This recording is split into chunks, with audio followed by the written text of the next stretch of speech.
There comes a moment in every life when the noise grows unbearable. The constant rush of deadlines, bills, relationships, and the endless demands of survival press down so heavily that breathing itself feels like a task. In our modern world, where speed is worshipped and silence is feared, millions wake each day already weary, carrying invisible burdens that no one else can see. This exhaustion is not only of the body, but of the heart and the spirit. People long for relief, but relief rarely comes. Instead, the cycle of stress deepens, and life begins to feel like a maze with no exit. If you are listening now, perhaps you know this pain too well. Perhaps the pressure of money has left you restless at night. Perhaps broken trust in relationships still echoes in your chest. Perhaps anxiety follows you even into quiet moments, whispering fears of tomorrow. You are not alone. The truth is that these struggles are not personal failures. They are part of a larger pattern in human life. Across every culture, every generation, people have faced the same weight of suffering. And yet, within this ancient struggle, there has always been a hidden doorway. That doorway is the wisdom of the Buddha. It is not a set of rules carved in stone, nor a distant philosophy for monks alone. It is a living path, a practical way to soften the pain of ordinary life. For over 2,000 years, these teachings have spoken of mindfulness, compassion, letting go, and the deep recognition of cause and effect. They have not erased suffering from the world, but they have transformed the way people relate to it. They have shown again and again that freedom is not found in controlling life, but in changing how we meet it. This series you are about to experience is not a lecture. It is not an academic essay. It is a journey of the heart. We will walk through 10 of the greatest pains of modern life: stress, money struggles, broken relationships, loneliness, anxiety, the loss of meaning, the fear of change, anger, guilt, and the restless hunger for more. For each, we will open the wound honestly. We will not look away. We will feel the weight, because only by feeling it can we understand its roots. And then, with care and compassion, we will invite the wisdom of the Buddha to meet us there. Not as doctrine, but as a friend, showing us another way. Imagine this experience as a lantern carried into a dark forest. The forest is your life as it is now uncertain, sometimes frightening, full of shadows. The lantern does not burn away the forest. It does not create a new path, but it lights the ground beneath your feet so you can take the next step with clarity. That is what these teachings offer. A steady light for the very real challenges you face. Step by step, part by part, the path will unfold, and you may discover that freedom is not far away. It is already here, waiting within you. As we begin, take a breath. Feel the simple truth of this moment. You are alive. You are listening. You are open. That is enough. Together, we will enter the stories of suffering, not to drown in them, but to transform them. We will let the wisdom of mindfulness, compassion, and letting go reveal a peace that cannot be broken. And as each part closes, it will lead us gently into the next, weaving a thread of hope through all the struggles we carry. This is not theory. This is practice. And it begins now. The morning alarm rings, but you are already awake. Your body lies in bed, yet your mind has been racing for hours. Thoughts about unfinished tasks, upcoming bills, conversations you wish you had handled differently. Even before the day begins, a storm of tension sweeps through your chest. You rise from the bed not with energy, but with a sense of battle, as if the world outside the door is waiting with demands too heavy to meet. This is stress, the silent epidemic of modern life. It is not simply the pressure of doing too much. It is the feeling of being chased, of never arriving, of being trapped in a cycle that offers no rest. We live in a culture that praises busyness. People boast about working late nights, about answering emails during dinner, about pushing through exhaustion. Productivity is treated like a badge of honor, and rest like a sign of weakness. Yet beneath the polished surface, hearts ache. The stress that once helped our ancestors survive, a quick surge of energy to face danger, has become a constant presence. Instead of fleeing a predator, we run from deadlines, expectations, and the impossible desire to keep everyone satisfied. Our bodies respond as if we are in danger, but the danger never ends. The result is fatigue, illness, and despair. Think of the ordinary person sitting in traffic on the way to work. The car moves slowly. Horns blare. Every red light feels like a personal attack. Inside that car, blood pressure rises, muscles tighten, and thoughts spiral. I am going to be late. My boss will be angry. Why does this always happen to me? The body is trapped in survival mode, yet the threat is only a traffic jam. Or consider the parent juggling work calls while a child pulls on their sleeve, asking for attention. Guilt builds alongside exhaustion. They whisper silently, "I cannot keep up." These are not small moments. They accumulate day after day, until life feels unbearable. Stress does not only live in the body, it twists the mind. It steals joy from simple pleasures. You might sit at a dinner table with loved ones, but instead of tasting the food or hearing the laughter, your mind replays tomorrow's to-do list.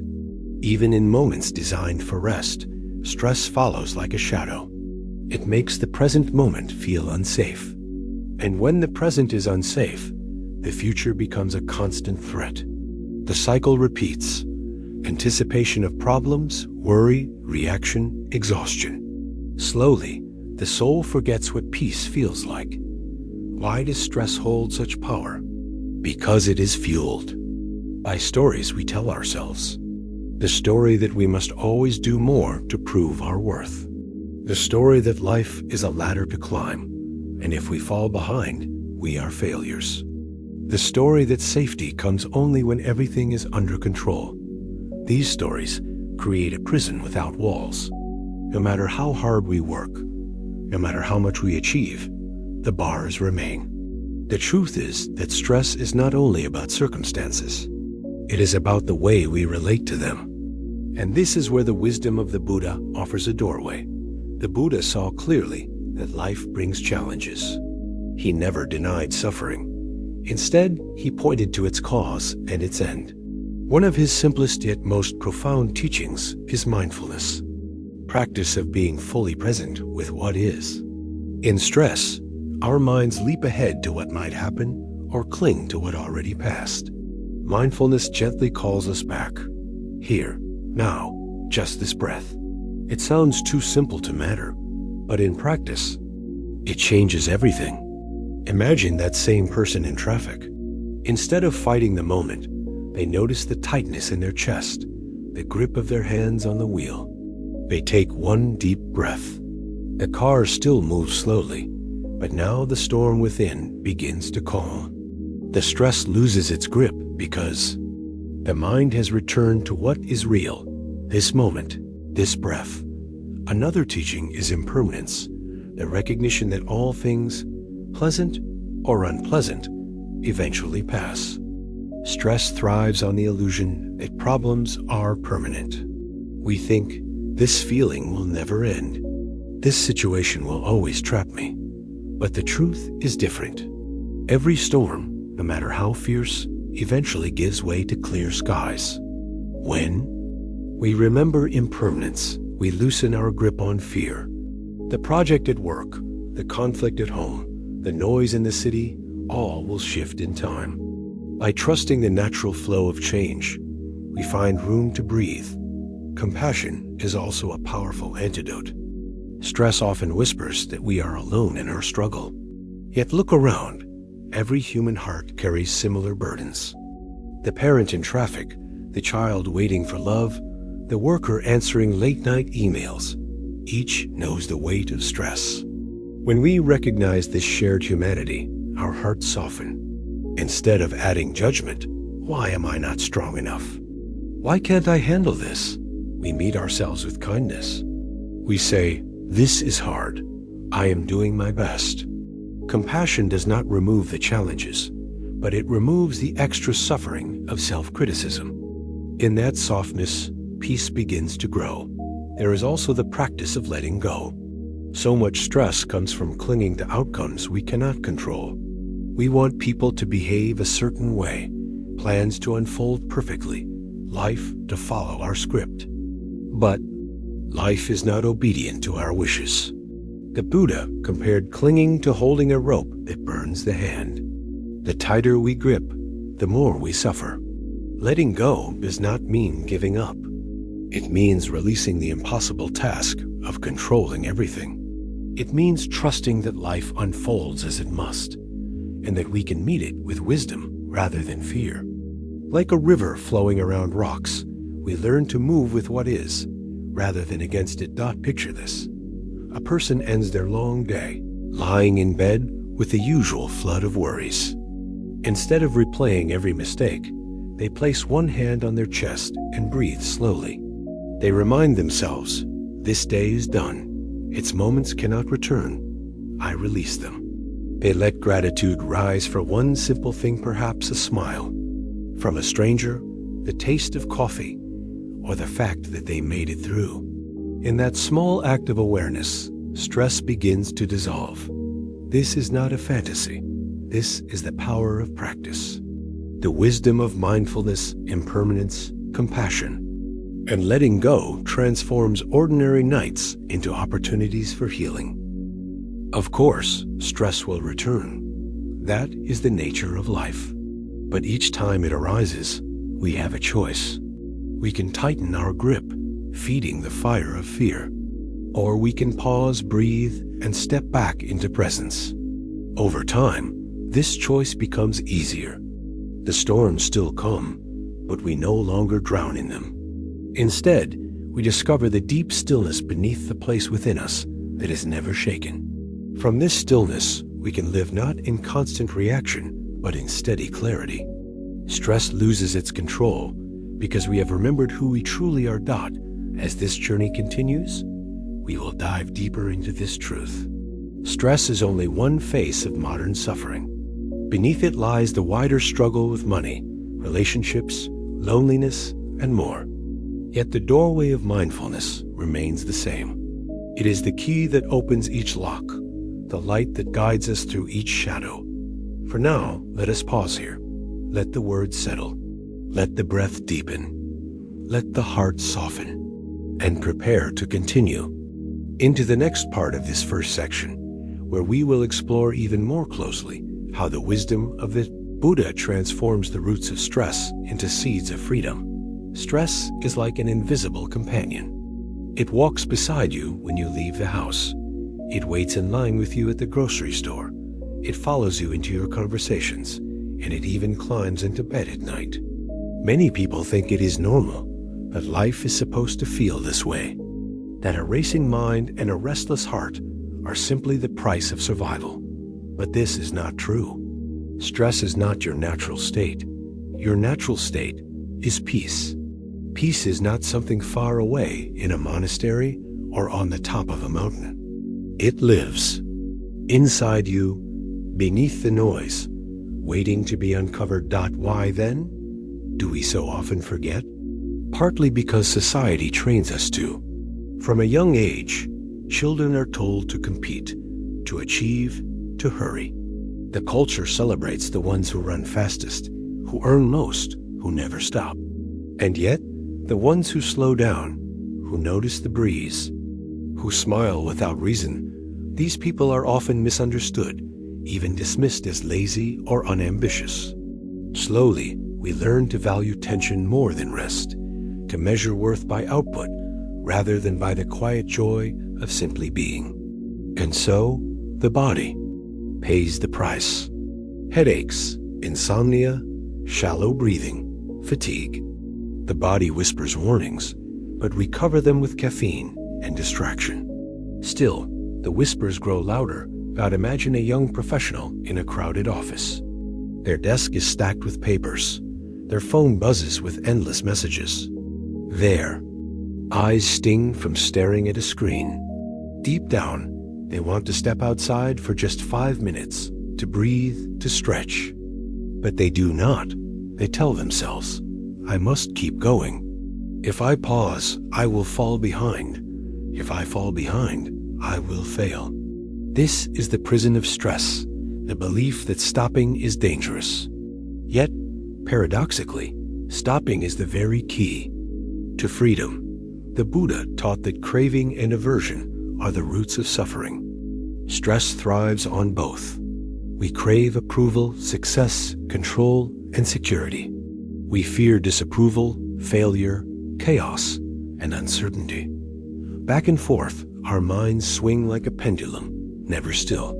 The more we cling, the more the pendulum moves, and the more exhausted we become. But when we pause, even briefly, and simply observe the movement of the mind, something extraordinary happens. We realize we are not the pendulum. We are the awareness in which the pendulum swings. Stress loses its authority when we stop identifying with it. Take, for example, a simple exercise of mindful breathing. Sit quietly. Place your attention on the rise and fall of your chest. Inhale slowly. Exhale gently. As thoughts come about deadlines, about money, about conversations, do not chase them. Do not fight them. Notice them, and then return to the breath. At first, the mind will resist. It will shout, "This is pointless. You have work to do, get up." But if you stay, if you continue to breathe, a subtle shift occurs. The thoughts lose their weight. They are like clouds passing in the sky. The breath becomes steady, the body softens, and peace begins to surface. In these small moments, stress dissolves. This is not an escape from life. It is a return to life. Many people believe meditation requires hours of silence or special places. But meditation is not about length or location. It is about presence. You can practice in traffic, at your desk, or while washing dishes. Each act becomes sacred when met with full attention. Washing dishes is not merely cleaning plates. It is feeling the warm water, noticing the soap bubbles, hearing the clink of porcelain.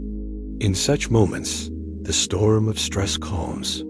The ordinary becomes extraordinary, and peace returns to its rightful place. But what about the times when stress feels overwhelming? When bills pile high, when arguments break hearts, when the world seems on fire? Here, compassion is essential.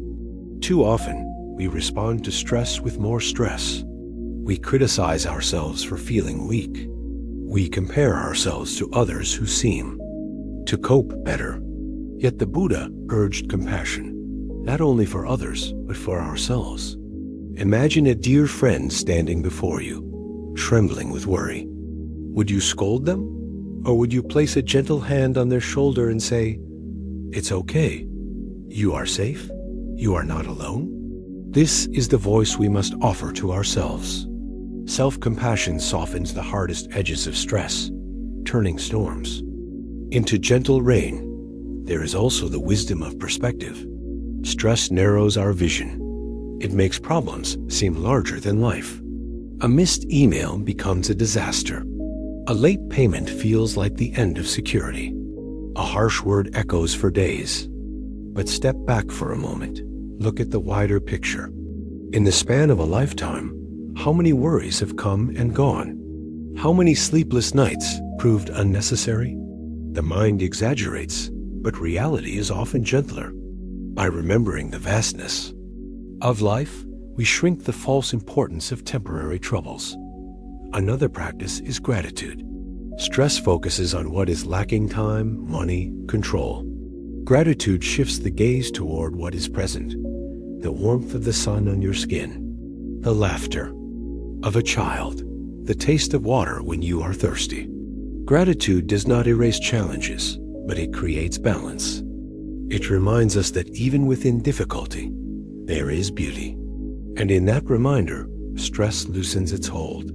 Each grateful breath is a victory, a small rebellion against the tyranny of worry. Over time, these practices accumulate. Each mindful breath, each moment of compassion, each act of letting go weave together into a stronger fabric of peace. Stress still visits, but it no longer rules. You begin to live differently. Instead of reacting to every demand, you respond with clarity. Instead of rushing endlessly, you pause, you notice, you choose. Life becomes not a battlefield, but a garden. The weeds of stress may appear, but you know how to tend the soil, how to water the seeds of calm. And slowly, the garden flourishes. Consider the story of a monk and his student. The student asked, "Master, how do you remain so calm in the face of difficulty?" The monk replied, "When I walk, I walk. When I eat, I eat. When I rest, I rest." The student protested, "But I do the same." The monk shook his head and said, "No. When you walk, your mind is already at the destination. When you eat, your mind is on tomorrow's hunger.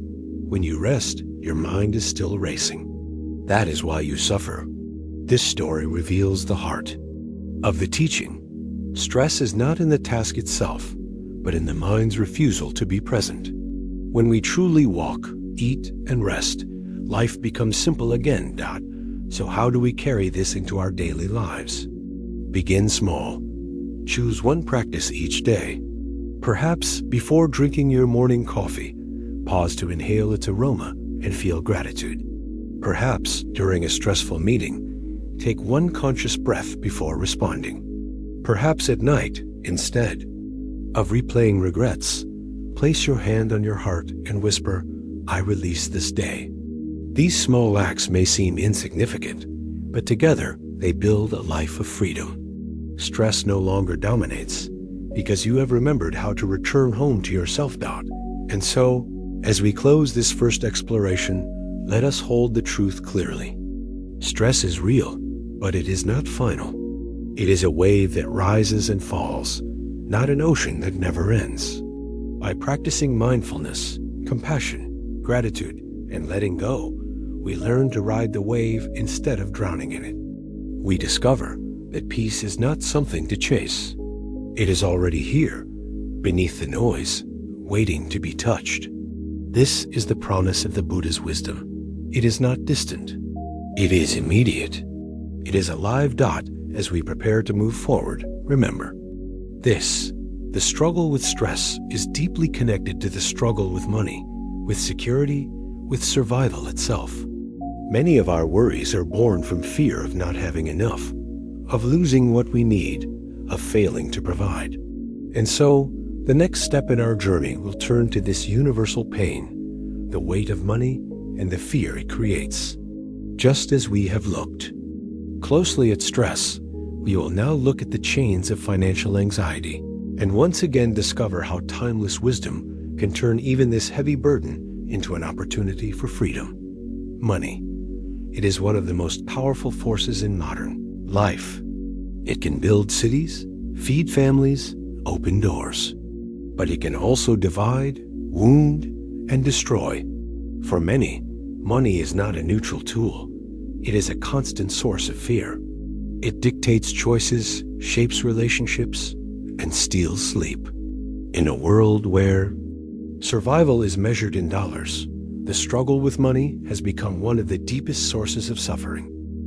Picture a family at the kitchen table, bills spread out before them. The numbers do not add up. No matter how carefully they calculate, the expenses exceed the income. A sense of dread fills the room. They do not speak much, but the silence is heavy. Each parent wonders how to protect the children from worry, while their own hearts beat with panic. This scene is repeated in countless homes. For some, it is about rent and food. For others, it is about loans, credit cards, or medical costs. Regardless of the details, the feeling is the same. Not enough. Never enough. Money anxiety does not end with the poor. Even those with plenty feel its grip.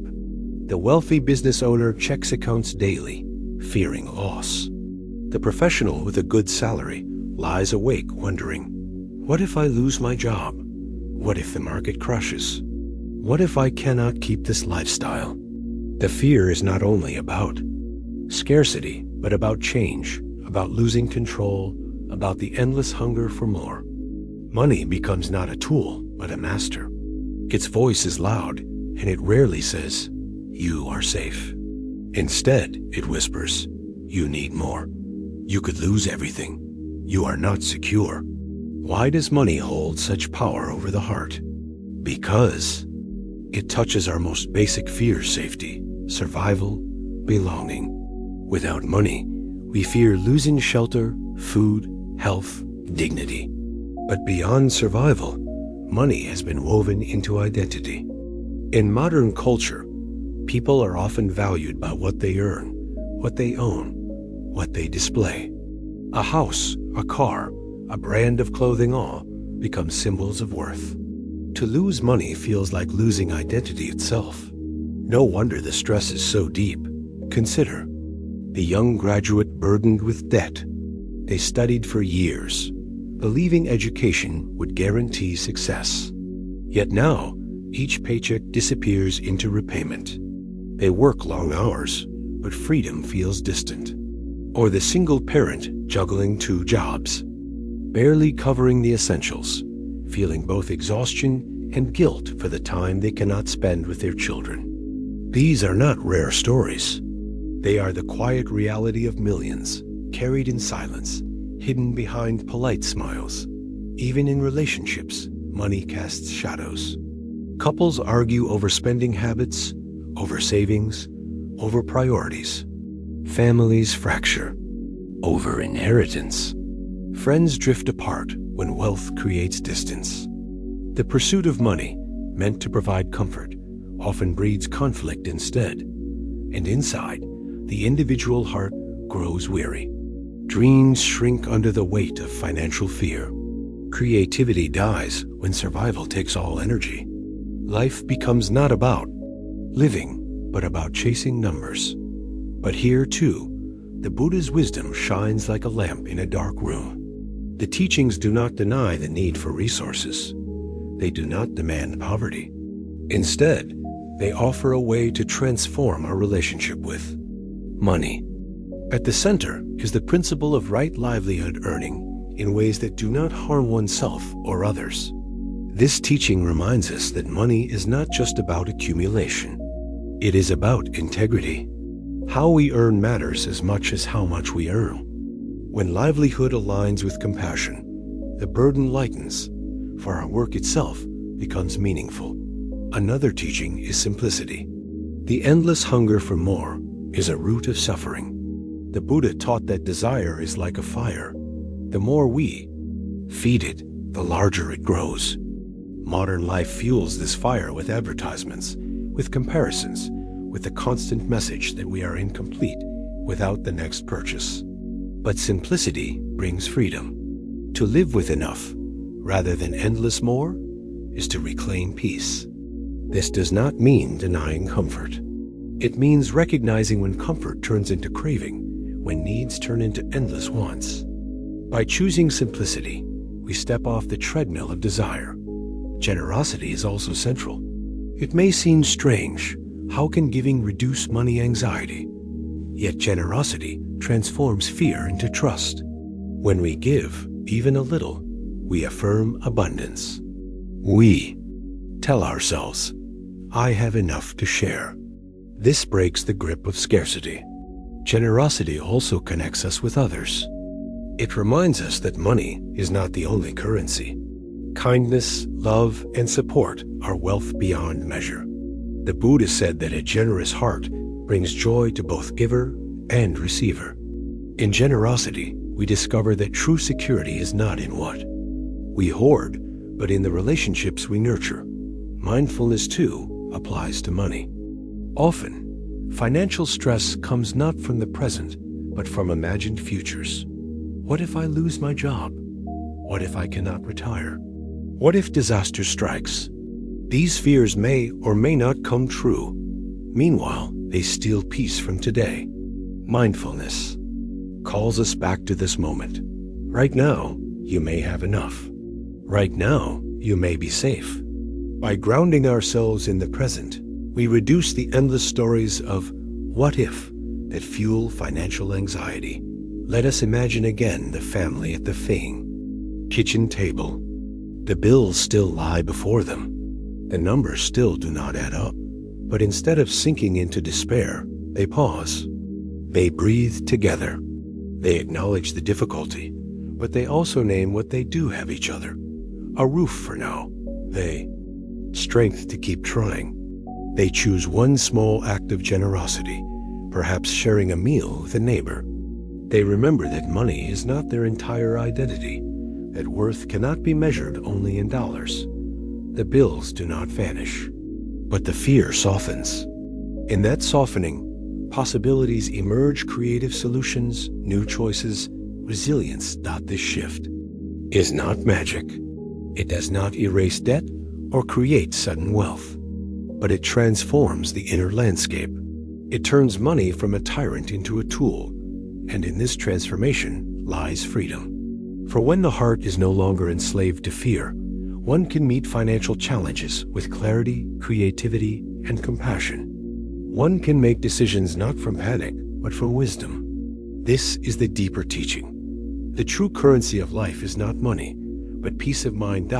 As we continue, we will go deeper. We will explore how these teachings can be lived in daily financial struggles, how simplicity and generosity can reshape the way we earn, spend, and save, and how trust can replace fear. We will see that money, when approached with mindfulness and compassion, can become not a burden, but a path of practice. And as we reach the second half of this section, we will discover stories and examples that show how ordinary people, even in the face of financial hardship, have found extraordinary freedom. The weight of money is not only measured in numbers. It is measured in the emotions it creates: fear, shame, envy, pride, longing.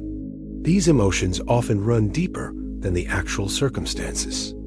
Two people may have the same income, but one feels abundance while the other feels scarcity. Why? Because money is not only about reality, it is about perception. The stories we carry about money, often inherited from family or culture, shape the way we feel about it. Think back to childhood. For many, money was a silent teacher. Some grew up in homes where money was scarce, where every purchase was debated, where tension filled the air when bills arrived. From this, a child learns there is never enough. Life is unsafe. I must always be afraid. Others grew up in homes of plenty, but where money was tied to worth. If you succeed, you are loved. If you fail, you are nothing. These lessons sink deep into the subconscious. Years later, as adults, we may find ourselves repeating the same patterns, working without rest, fearing poverty even when secure, tying identity to financial status.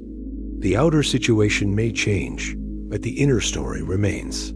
The Buddha taught that suffering arises from attachment to stories that are not true. This is especially clear with money. The story says, I am safe only if I earn more. But is that true? Safety is not found only in numbers. It is found in community, in health, in inner peace. The story says, I am my bank account. But is that true? Identity runs deeper than wealth. The story says, if I give, I will lose. But is that true? Generosity often multiplies abundance, not diminishes it. When we challenge these stories, stress begins to dissolve. We see money as what it is: paper, metal, digital entries, a tool, not a master. Consider the tale of a farmer who lost his only horse. The neighbors cried, how terrible! You will surely starve. The farmer simply said, maybe. Days later, the horse returned, bringing with it several wild horses. The neighbors exclaimed, how wonderful! You are rich. Again the farmer said, maybe. Later, the farmer's son broke his leg while trying to tame one of the new horses. The neighbors groaned, How tragic. The farmer again said, maybe. Soon after, soldiers came to the village to take young men to war. They spared this farmer's son because of his injury. The story of money, like the story of fortune, changes constantly. Wealth today may vanish tomorrow. Loss today may bring blessing tomorrow. When we cling too tightly to the story of money, we suffer. When we loosen our grip, we discover freedom. There is also the power of contentment. The Buddha often praised contentment as the greatest wealth. To be content is not to give up ambition, but to find joy in what is already here. Imagine a person sitting on a simple porch, sipping tea, watching the sun set. They may not own much, but in that moment, they feel full. Now imagine another person in a mansion, surrounded by luxury, but consumed with envy of a neighbor's success. Who is wealthier? True wealth is measured not by possessions, but by peace of heart. Contentment transforms scarcity into sufficiency. Practicing contentment begins with gratitude. Each day, name the blessings that money cannot buy.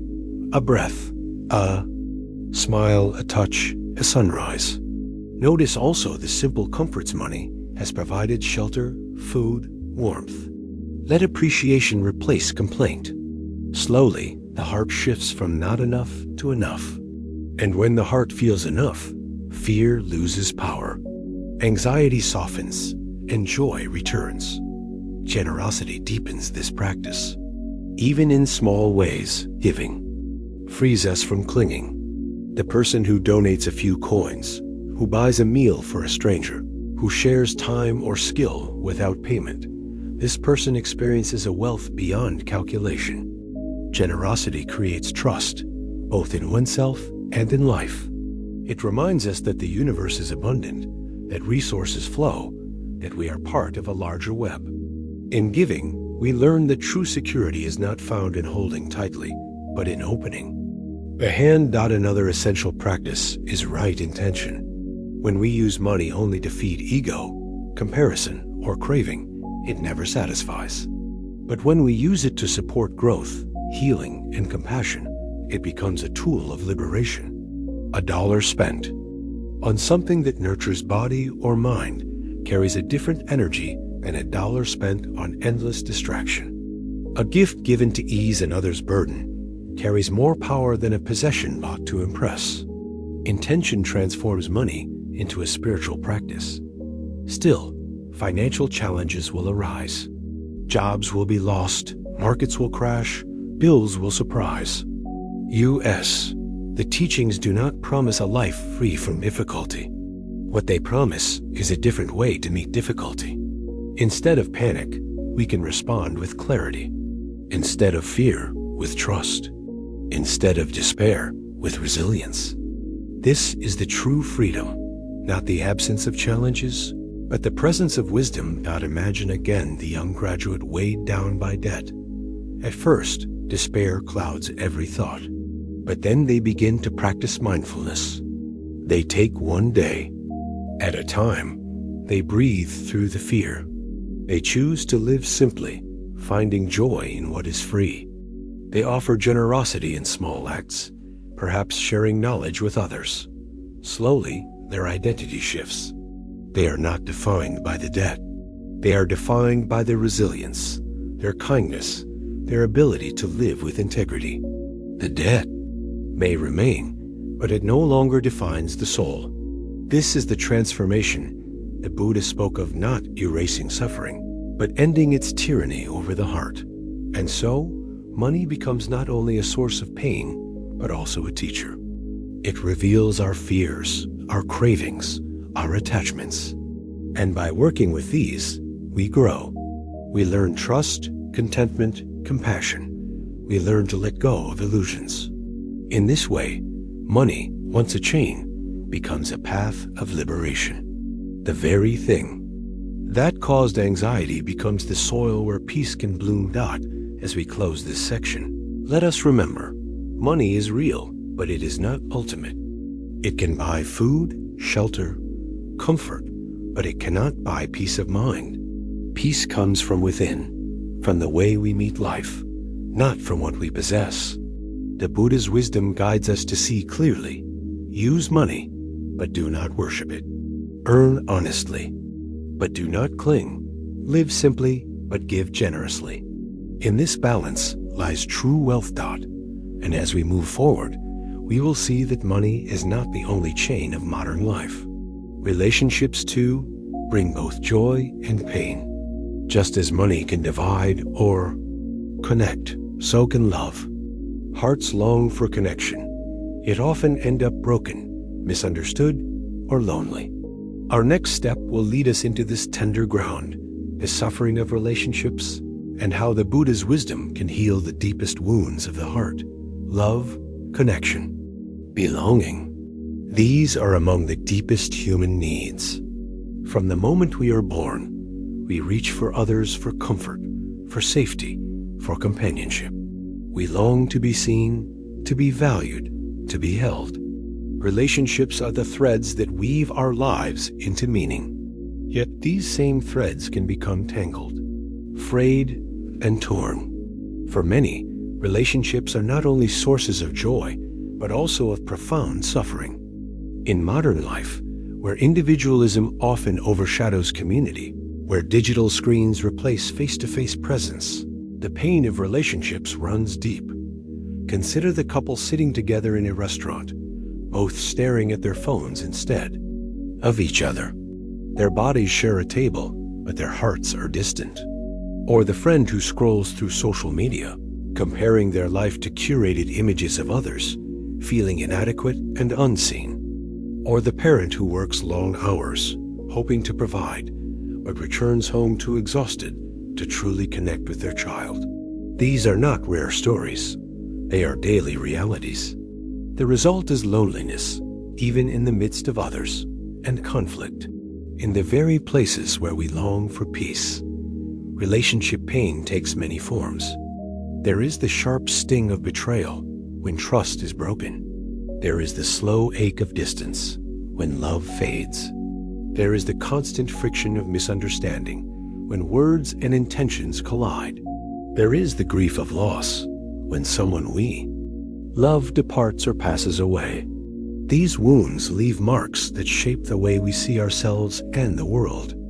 Many people carry silent scars from relationships past parents who could not love, partners who walked away, friends who disappeared. Each scar whispers, "You are not enough. You cannot trust. You are alone." The Buddha did not avoid this truth. He spoke directly to the nature of attachment. He saw that love, when tied to clinging, becomes a source of suffering. We cling to people, to roles, to expectations. We say, "You must stay. You must love me this way. You must never change." But people do change. They grow, they struggle, they leave. When reality does not match our attachment, pain arises. Yet the solution is not to reject love, but to love differently, to love with compassion rather than clinging, with freedom rather than possession. Think of a hand holding sand. The tighter the grip, the more the sand slips away. But with an open palm, the sand rests gently. In the same way, clinging suffocates relationships, while openness allows love to breathe. To love with openness does not mean indifference. It means valuing the other's freedom as much as our own. It means offering care without demand, presence without control. This is not easy. It requires courage to let go of the illusion that we can own another person's heart. But in letting go, we discover a love that is deeper, kinder, and more enduring. Mindfulness in relationships is a powerful practice. Often, conflict arises not from what is said, but from what is unheard. We listen not to understand, but to reply. We project our fears onto others, assuming intention without clarity. Mindfulness invites us to truly be present with another person, to hear their words, their tone, their silence, to notice our own reactions without letting them rule us. A mindful pause before speaking can transform an argument into understanding. A mindful breath while listening can turn defensiveness into compassion. The Buddha also taught loving kindness or metta. This practice involves directing goodwill toward ourselves and others, silently repeating phrases like, "May I be safe. May I be happy. May I live with ease." Then, extending the same wishes outward. May you be safe. May you be happy. May you live with ease. Over time, this softens the heart. Resentments lose power. Enemies become human again. Love becomes less about transaction and more about genuine care. Imagine speaking with a partner not from a place of fear, "Will you leave me?" but from a place of generosity. May you be well, no matter what. This shift transforms relationships from cages into gardens. Another teaching is compassion in action. Words are important, but so are gestures. A gentle touch on the hand, a moment of eye contact, a willingness to sit in silence together. These simple acts communicate care more deeply than speeches. Compassion in action also means forgiving. Forgiveness is not forgetting or excusing harm. It is releasing the poison of resentment so it no longer controls us. Without forgiveness, relationships remain prisons of the past. With forgiveness, they can breathe again. But what about when relationships end? The pain of separation, whether by choice or by death, can feel unbearable. The Buddha acknowledged the sorrow of loss as one of life's inevitable sufferings. Yet he also pointed to impermanence. Everything we love will change. Every connection will shift. This is not cruelty. It is the nature of life. When we accept impermanence, we stop demanding permanence from what cannot provide it. We begin to cherish relationships, not because they will last forever, but because they are precious in this moment. Like flowers, they bloom and fade, and their beauty lies in their fleeting nature. Imagine a person standing by the grave of a loved one. The grief is heavy, tears fall. Yet, alongside the grief is gratitude. Gratitude for the laughter shared, for the lessons learned, for the love given and received. The relationship may have ended in form, but its essence remains. Love does not disappear, it transforms. By holding grief with mindfulness and compassion, the heart can heal. The wound remains, but it becomes a place where light enters. Relationships also mirror our inner state. When we are filled with fear, we see threats everywhere. When we are filled with love, we see goodness even in difficulty. The Buddha encouraged inner work, not only for personal peace, but for relational harmony. When we cultivate patience, kindness, and self-compassion, our relationships naturally benefit. We become less reactive, more understanding, more able to offer genuine presence. Healing begins within and radiates outward. Let us consider again the couple in the restaurant, lost in their phones. What if, instead, they set the devices aside? What if they looked into each other's eyes, shared one genuine question, listened with full attention? In that small act, distance begins to dissolve. Or the parent exhausted from work. What if, instead of striving for perfection, they offered their child 5 minutes of undivided attention, full presence, full love? That moment may matter more than hours of distracted time. Relationships are built not in grand gestures, but in daily choices of presence. As we move deeper into this exploration, we will see that the pain of relationships is not inevitable. It is a result of clinging, of misunderstanding, of unhealed wounds. By applying mindfulness, compassion, loving kindness, and the wisdom of impermanence, we can transform even the most painful connections into opportunities for growth. We can learn to love without fear, to connect without losing ourselves, to grieve without despair. In doing so, relationships become not prisons of suffering, but paths of liberation. And so, as we close this first half of part 3, let us hold the Truth. Love will always bring both joy and sorrow. But sorrow does not need to destroy us. When met with wisdom, sorrow deepens our capacity for love. The next step will take us further into this truth, exploring stories of healing, forgiveness, and freedom in relationships, and showing how even broken connections can become doors to peace. The heart is fragile, yet it is also strong. It breaks, but it also heals. In relationships, both of these truths are revealed again and again. We open ourselves to love, and in doing so, we risk pain. Yet even when love hurts, the story is not over. Pain can become wisdom. Heartbreak can become compassion. This is the gift hidden within the struggles of relationships. They show us where we are still clinging, where we are still afraid, where we still misunderstand love. And in seeing these places clearly, we are invited to grow. Think of the friend who feels betrayed when their trust is broken. The pain is sharp, like a knife. Anger rises. Resentment festers. They replay the moment again and again, asking, "How could they do this to me?" In this cycle, suffering multiplies. The betrayal happened once, but the mind replays it 100 times. This is the nature of attachment to the past. The Buddha taught that clinging to what is gone only deepens pain.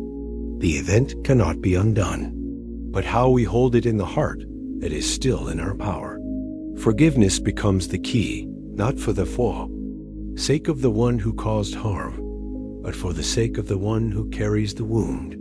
To forgive is to put down the heavy stone we have carried too long. It does not erase the past, but it frees the future. Another example, the partner who feels distance growing in their relationship. Conversations become shallow. Affection fades. Silence replaces laughter. Fear arises, fear of abandonment, fear of being unlovable. Here again, clinging amplifies suffering. It must stay as it was. They must love me as before. But reality has changed. The choice is not to force the past, but to meet the present. This may mean honest dialogue, renewed effort, or sometimes even letting go. Impermanence is not an enemy. It is an invitation to meet each moment with openness, without demanding permanence from what cannot last. When we accept change, even endings can carry dignity and compassion. Friendship also reveals the challenges of connection.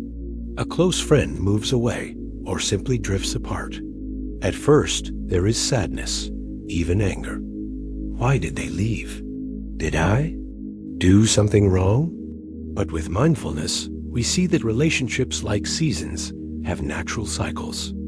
Some last a lifetime, others last for a chapter. Each carries lessons, gifts, and growth. To honor the time shared, rather than mourn what is gone, is to embrace the truth of impermanence. Gratitude replaces bitterness. The memory becomes a treasure, not a chain. In all these examples, the practice of loving kindness, metta, becomes a balm. Each time resentment rises, we can return to the simple phrases, "May I be safe. May I be happy. May I live with ease. May you be safe. May you be happy. May you live with ease."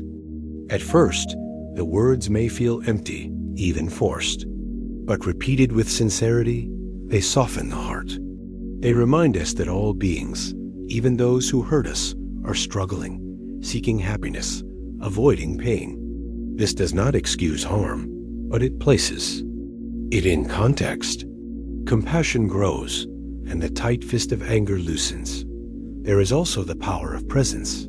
Many relationships suffer not because of cruelty, but because of neglect. We forget to truly see one another. We rush through conversations, multitask through meals, assume we already know what the other feels.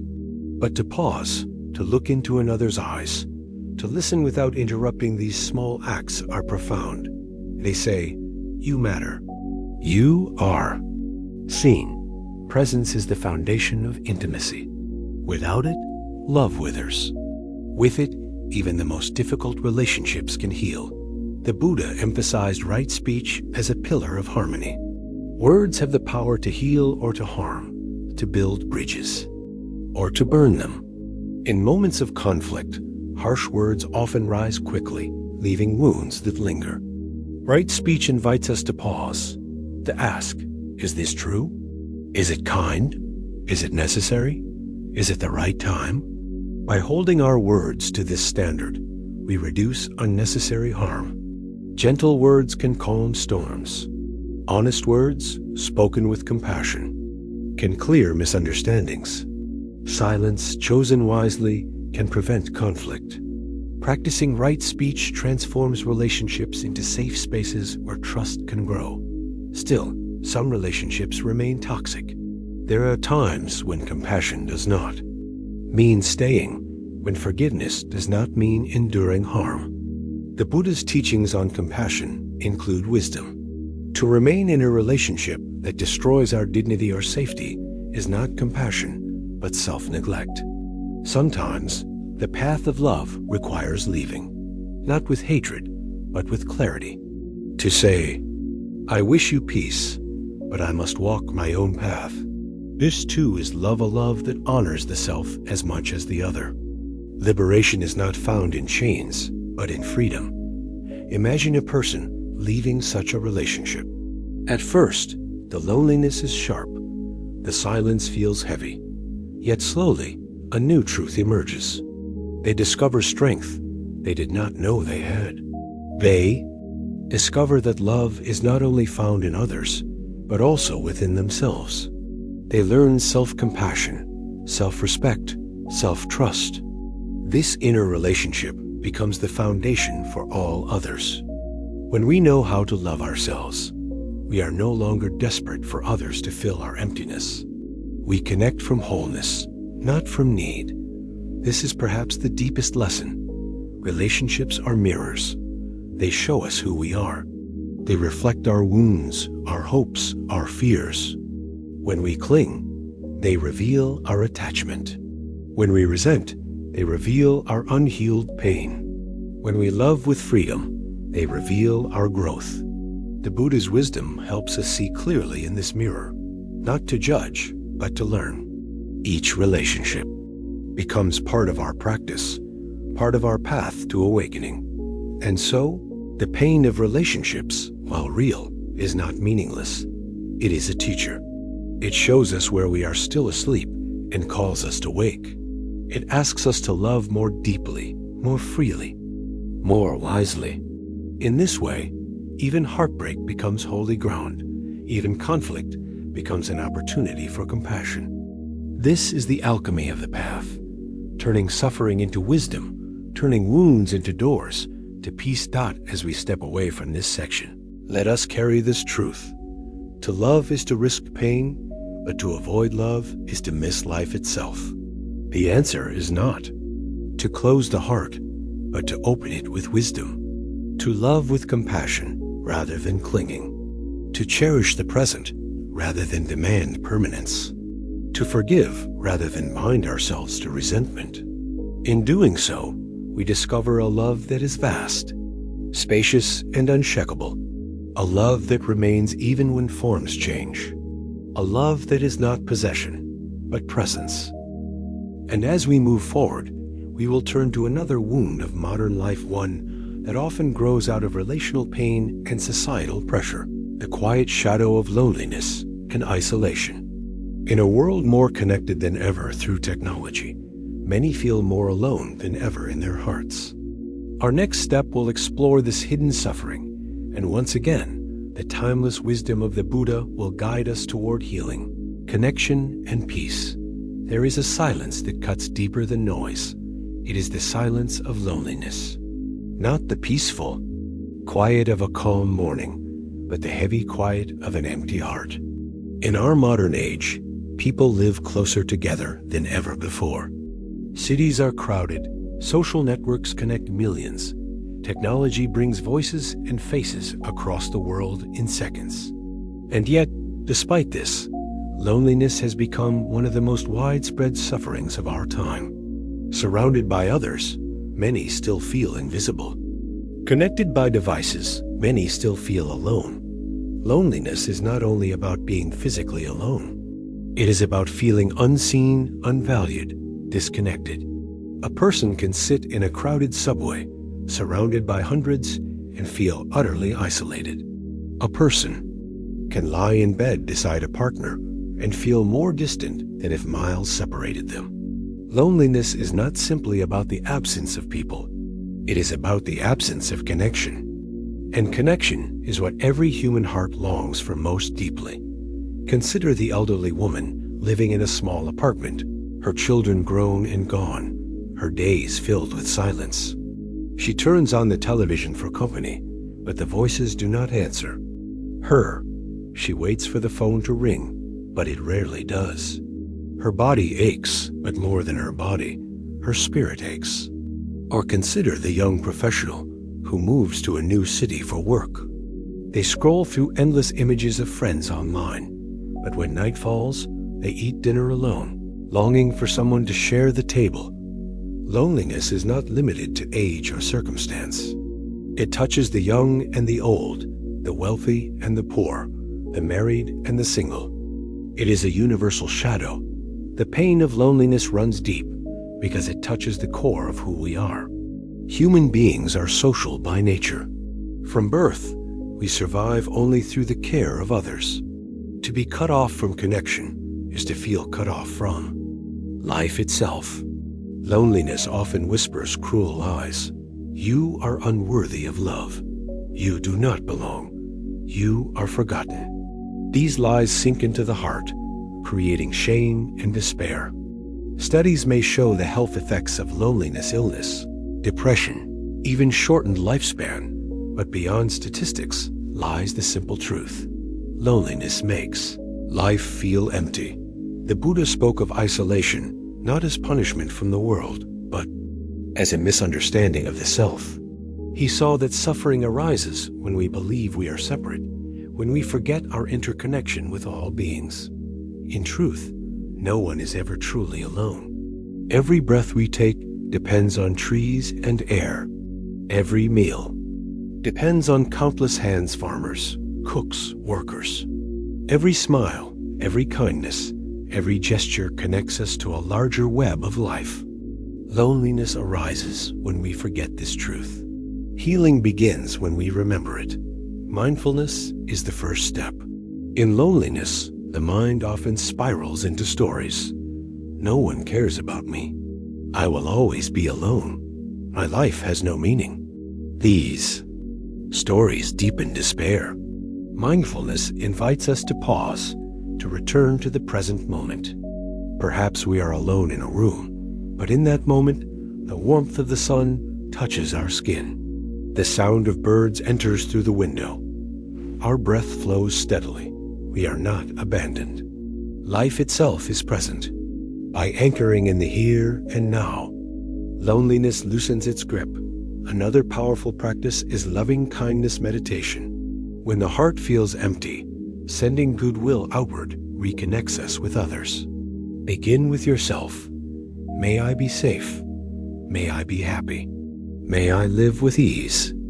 And extend the same to others, even those unseen.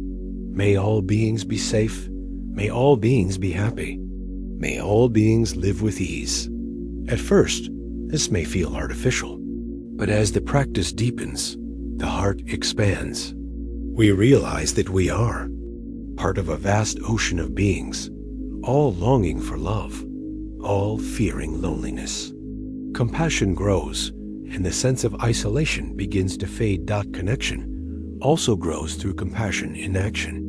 Loneliness tells us to wait for someone to notice us, to reach out, to care. But the Buddhist path teaches that we can begin by giving. Even a small act of kindness, a smile to a stranger, a kind word to a cashier, a helping hand to a neighbor, creates connection. Each act dissolves the illusion of separation. We discover that love flows not only when we receive, but especially when we give.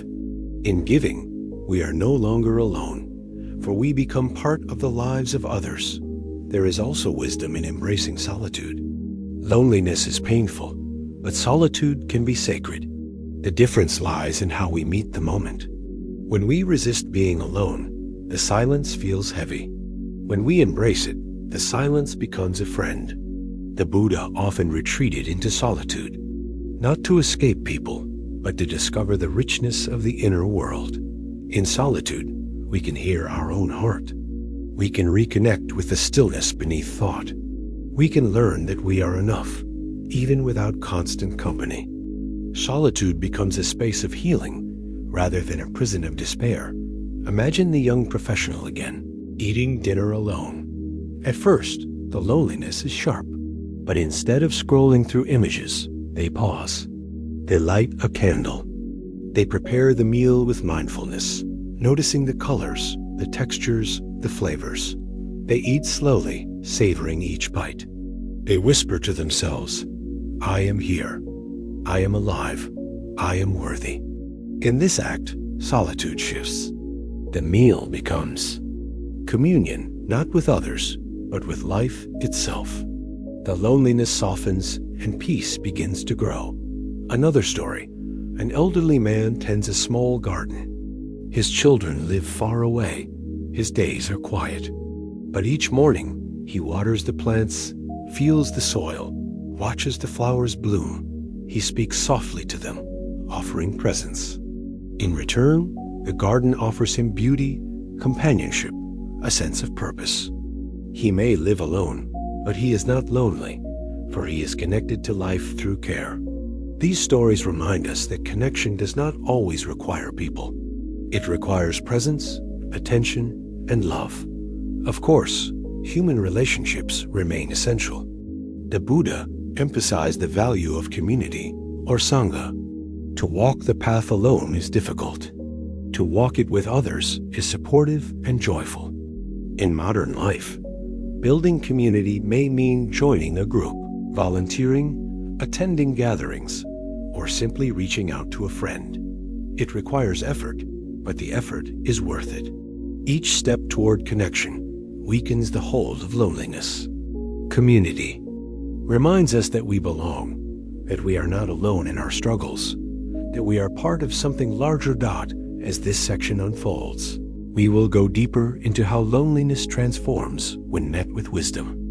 We will explore practical practices to build genuine connection, both with ourselves and with others. We will see that even in the darkest moments of isolation, there is a doorway to light. Loneliness, when embraced with mindfulness and compassion, becomes not a curse, but a teacher. It shows us the depth of our longing, the beauty of our connections, and the truth that love is never far away. Loneliness can feel like a locked door. The world continues outside, laughter in the street, families gathering, friends sharing meals, yet behind that door, the one who is lonely feels forgotten, excluded, invisible. This perception can be so strong that even when someone reaches out, the heart hesitates to open. Loneliness convinces us that connection is no longer possible, that we are different, unworthy, or too broken. But this is an illusion. The door is not locked from the outside. It is locked from within, and the key lies in our own hands. One way the Buddha's wisdom dissolves loneliness is through the practice of seeing interdependence. Nothing exists in isolation. A single flower depends on sun, rain, soil, bees, and countless other conditions to bloom. Likewise, our very existence depends on innumerable others. The clothes we wear, the food we eat, the music we enjoy, all are the results of many lives working together. When we open our eyes to this truth, the sense of separation weakens. Even if we sit alone in a room, we are surrounded by the invisible presence of others who have touched our lives. Gratitude arises, and loneliness softens into connection. Another powerful shift happens when we stop comparing our inner life to the outer image of others. Loneliness is often deepened by comparison. We see pictures of friends smiling online, families gathered, couples in love. We assume their lives are full, while ours are empty. But these images are fragments, not truths. Behind many smiles lies struggle. Behind many gatherings lies conflict. When we let go of comparison, we begin to see that loneliness is part of the shared human experience, not a personal failure. Realizing that countless others also feel unseen helps us understand we are not alone in our loneliness. There are also practices that transform moments of isolation into opportunities for growth. Journaling can turn silence into self-discovery. Meditation can turn emptiness into inner peace. Acts of creativity, painting, writing, playing music can turn solitude into expression. In these ways, time alone becomes not wasted but sacred. Instead of waiting for connection to come from outside, we create it from within. This shift empowers us. We realize that we are not helpless victims of loneliness. We are active participants in our healing. Community remains essential, but it does not always mean large gatherings or lifelong friendships. Sometimes it begins with a single step, joining a class, attending a small group, volunteering for a cause, or simply saying hello to a neighbor. These small acts break the illusion of isolation. They remind us that others, too, long for connection. Each smile exchanged, each word shared, each act of kindness is a bridge across the gap of loneliness.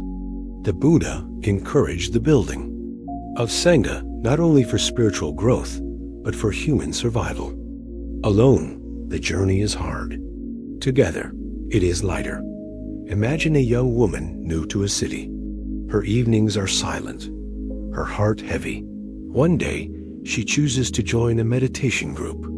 At first, she feels awkward, uncertain.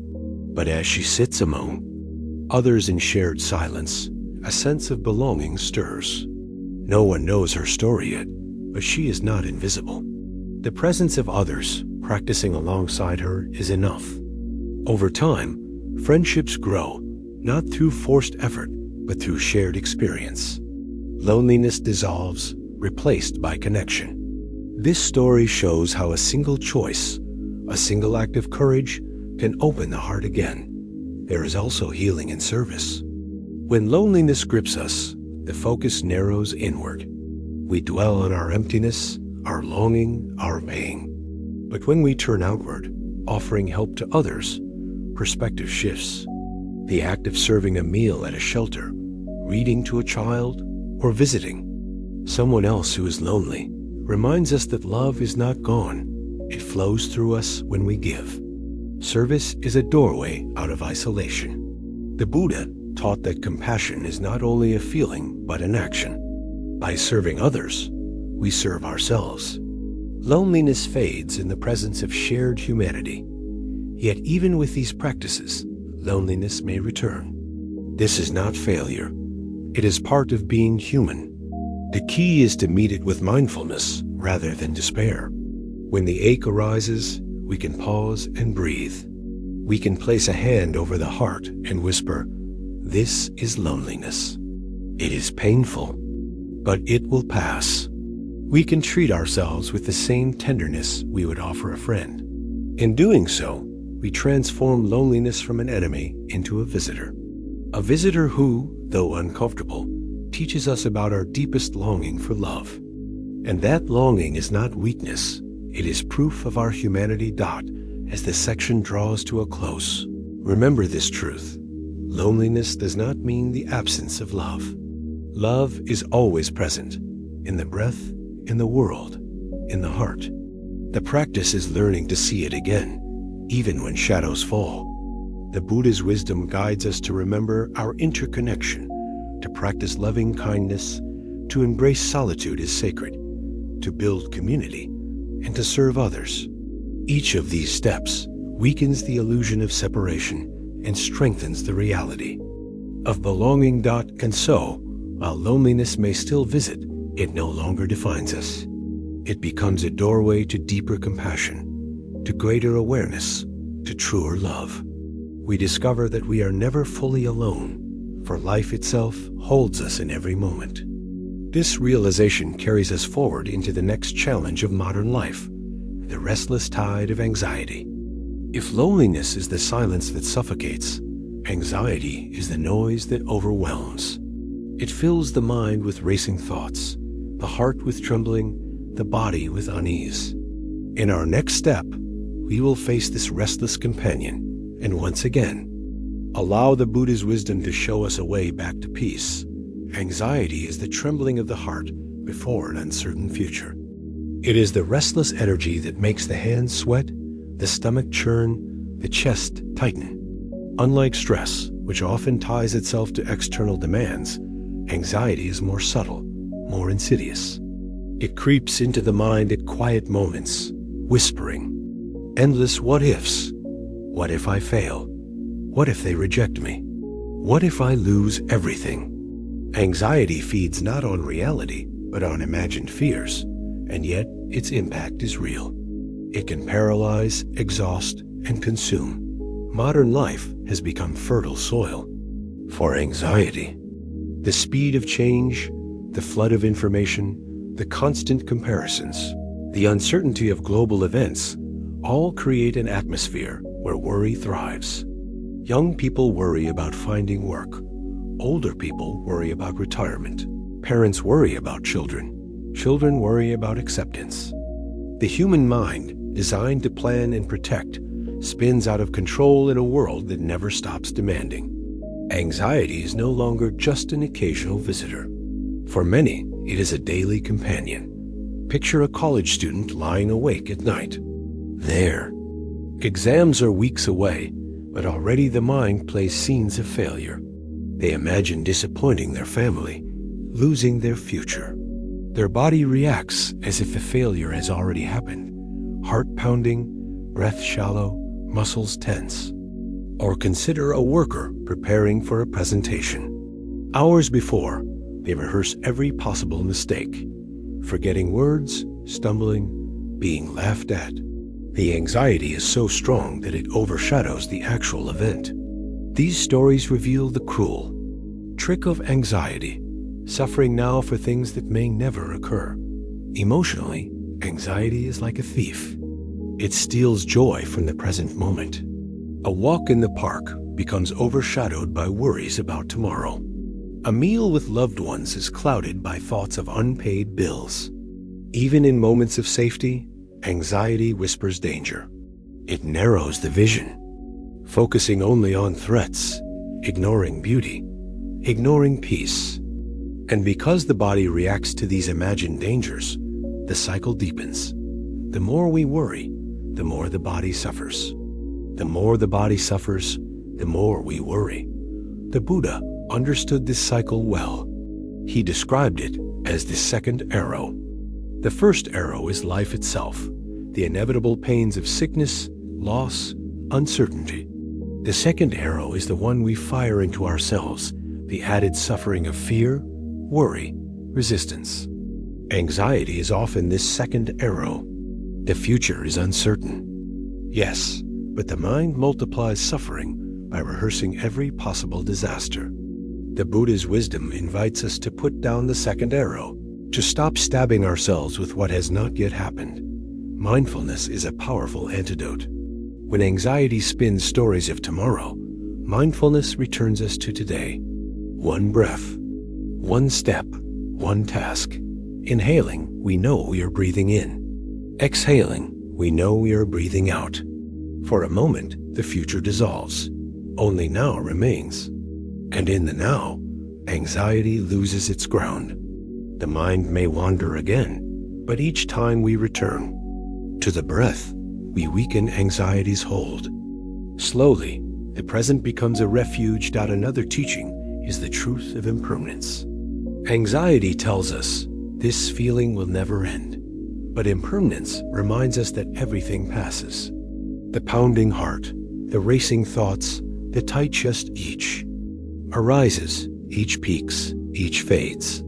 To observe anxiety with this wisdom is to realize it is not permanent. It is like a storm that eventually moves on. Instead of resisting, we learn to watch, to breathe, to let it pass. This simple recognition softens the fear. Compassion is also essential. Anxiety often brings shame. Why can't I relax? Why am I so weak? Why can others handle life but not me? These thoughts deepen suffering. The Buddha taught that compassion begins with the self. To place a hand on the heart and whisper, "This is hard. May I be kind to myself." This shift changes everything. Instead of fighting anxiety, we hold it gently, like a frightened child. And in that tenderness, the grip of fear loosens. There is also the practice of letting go. Much anxiety comes from the illusion of control. We believe that if we plan enough, prepare enough, imagine enough scenarios, we can prevent disaster. But life cannot be controlled this way. The Buddha compared clinging to control with trying to hold water in a clenched fist. The tighter we hold, the more it escapes. Letting go does not mean neglect. It means releasing the impossible task of controlling the future. It means doing what we can with wisdom and resting in trust. This trust is not blind. It is grounded in the reality that we have faced countless challenges before and survived. We will face new ones as they come, not before. Imagine again the college student, awake at night. Instead of spiraling, they pause. They place both hands on their chest, feel the rise and fall of breath.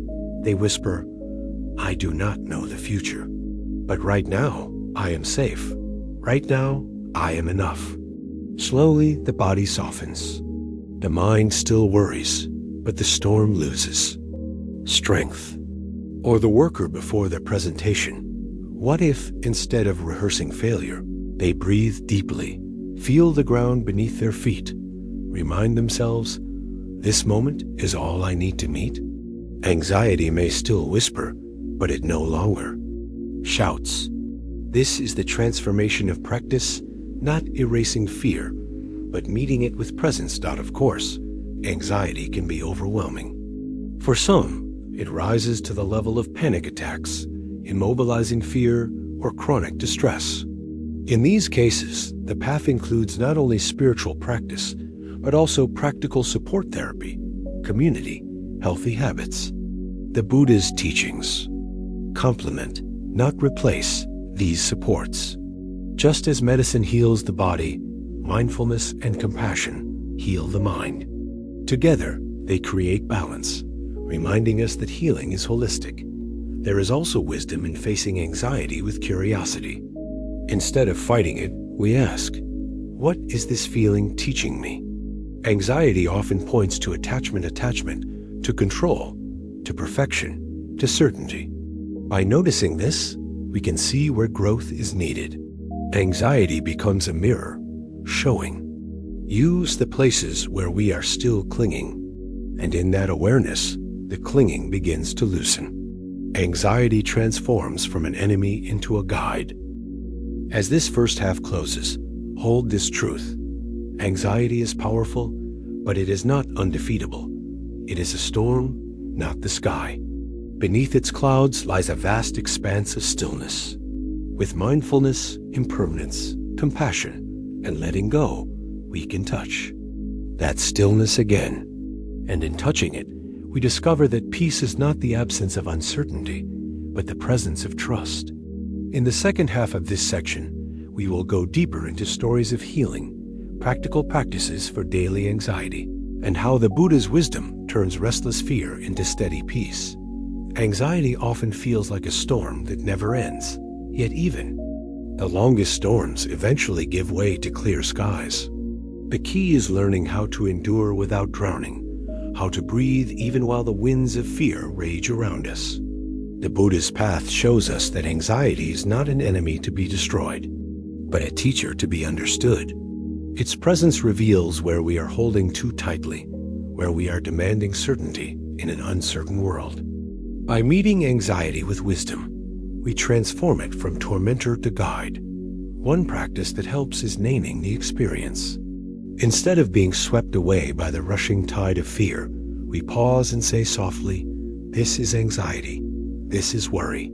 This is fear. By naming it, we separate it from the self. Anxiety is not me. It is a passing state. It is like a cloud moving across the sky. Naming creates space between who we are and what we feel. And in that space, peace can enter.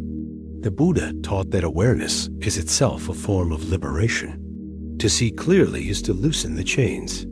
Breathwork offers another path. Anxiety often hijacks the body, making the breath shallow, the heart rapid, the muscles tense.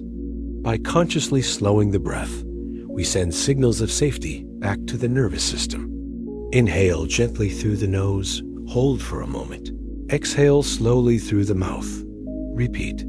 Each cycle calms the body, and as the body calms, the mind follows.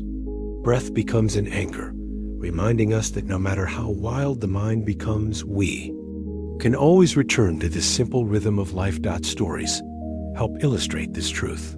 A young teacher once confessed to his mentor, "My mind is filled with constant worry. I cannot stop it." The mentor handed him a small bell and said, "Each time the bell rings, close your eyes and listen until the sound fades completely." The teacher obeyed. At first, the practice felt strange, but soon he realized that the sound always ended. No matter how loud, no matter how long, the ringing faded into silence.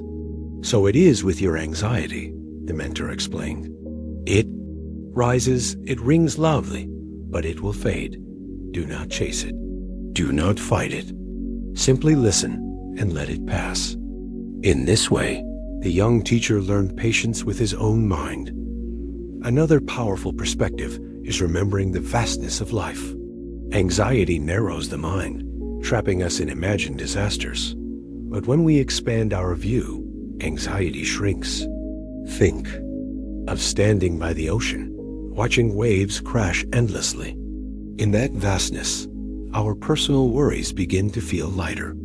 Or think of looking at the night sky, filled with stars billions of years old. Suddenly, the meeting tomorrow or the mistake yesterday feels small. This is not to dismiss anxiety, but to place it in perspective. The Buddha often used nature to remind his followers of impermanence and vastness. By looking at the bigger picture, a grip of fear loosens. Compassion for others also helps. When anxiety makes us self-absorbed, turning outward reconnects us. Imagine someone else sitting awake at night, heart racing, thoughts spiraling. Imagine a friend, a stranger, perhaps even someone you dislike, facing the same fears. Whisper silently, "May you be free from fear. May you find peace. May you rest in safety." This practice of extending compassion outward transforms our own experience. It reminds us we are not alone. Anxiety is not just my burden, it is part of the human condition. By sharing compassion, we lighten its weight. Daily rituals can further ease anxiety. Beginning the morning with 3 deep breaths before touching the phone. Taking short pauses throughout the day to stretch, breathe, and smile.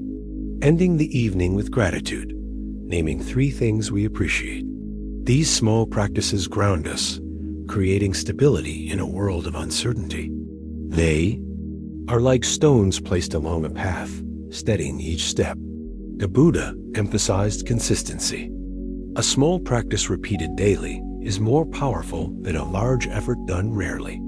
Slowly, these habits rewire the mind toward peace.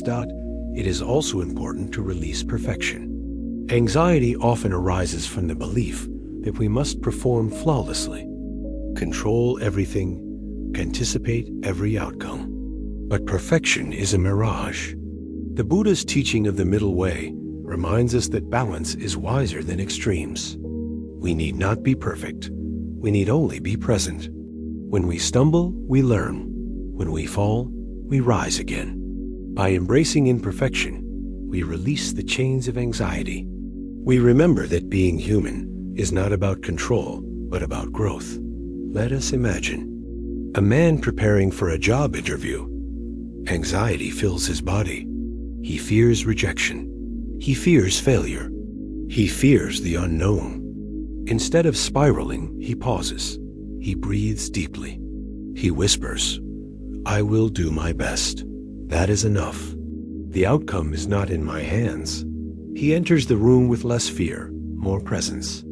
Whether he is hired or not, he meets the moment with dignity. This is the heart of practice. Not guaranteeing success, but transforming the way we walk through uncertainty. Anxiety will still visit. No practice eliminates it entirely. But with mindfulness, compassion, breath, perspective, and trust, we change our relationship with it. Instead of fearing its arrival, we greet it as an old visitor. We say, "Ah, you again. Sit if you must, but you will not stay." And in this gentle acceptance, its power fades. The storm may rage, but we know we are the sky, vast and unshaken dot as this section closes. Let us hold the truth that anxiety is not a life sentence. It is a pattern, a habit of the mind, one that can be softened and healed. The Buddha's wisdom does not promise a life without uncertainty, but it promises peace within uncertainty. And that peace is more powerful than any imagined future. It allows us to live fully, to love deeply, to act wisely, even while the unknown remains. From here, we move to another wound of the modern heart, the loss of meaning. For many, life is filled with activity, but empty of purpose. People achieve, earn, and accumulate, yet still feel hollow inside. If anxiety is the storm of fear, meaninglessness is the desert of emptiness. In our next step, we will explore this quiet suffering and discover how timeless wisdom can transform emptiness into fulfillment. There is a peculiar kind of suffering that does not always scream loudly, but lingers quietly in the background of life. It is the ache of emptiness, the question whispered in the middle of the night. What is the point? This loss of meaning has become one of the greatest hidden wounds of modern life. Unlike stress, which can be explained, or anxiety, which can be named, meaninglessness is more subtle. It is a hollow space inside the heart. It is not always despair, but it is often numbness. Life goes on, yet it feels as though the soul has gone missing. Consider the professional who has achieved everything society promised: education, career, home, possessions. On the surface, they appear successful. Yet when they pause, they feel strangely unfulfilled. Each accomplishment quickly fades, leaving behind the same emptiness as before. Or think of the retiree who has worked for decades, only to wake one morning with no reason to rise. The routine is gone, the purpose dissolved, and the silence feels unbearable. Or the young adult scrolling endlessly on their phone, chasing distraction after distraction, never fully satisfied, never truly alive. These are faces of meaninglessness, and they are everywhere. The pain of lost meaning is not only emotional, but spiritual. Without meaning, even pleasure becomes hollow. Food loses its taste. Laughter feels forced. Work feels mechanical. Days blur into one another. Some describe it as walking through life in a fog, doing what is expected, but feeling disconnected from the deeper why. The body is alive, but the spirit feels absent. And without purpose, suffering becomes heavier, because there is no larger story to hold it. A difficult day with meaning can be endured. A difficult day without meaning feels unbearable. Why has this wound become so common? Partly because modern life often replaces purpose with performance. From a young age, people are told to achieve, to compete, to collect trophies, grades, titles. Success becomes the measure of worth. But once success is reached, or if it remains, out of reach emptiness remains. Another reason is distraction. Technology offers endless entertainment, but it rarely offers fulfillment. Hours vanish in scrolling, yet the heart feels no richer. And perhaps most deeply, meaning has been tied to external conditions, career, wealth, status, rather than internal truth. When those conditions change, meaning collapses. The Buddha spoke directly to this suffering. He saw that life without a deeper understanding becomes a cycle of endless craving, seeking satisfaction in things that cannot truly satisfy. He described it as the endless wheel of becoming, where people chase one desire after another, only to be disappointed. True meaning, he taught, arises not from external achievements, but from awakening the discovery of inner peace, compassion, and wisdom. In this awakening, life itself regains meaning, not because it changes, but because our relationship to it changes. Mindfulness is the doorway. When we live on autopilot, rushing from task to task, meaning slips away. Mindfulness invites us to pause, to notice, to truly be present. Washing dishes is not just cleaning plates. It is feeling the warmth of water, the weight of the dish, the rhythm of movement. Walking is not just moving from one place to another. It is feeling the ground beneath the feet, the breath moving in and out, the miracle of being alive. These simple acts, met with awareness, become infused with meaning. Life stops being a blur and becomes a series of living moments.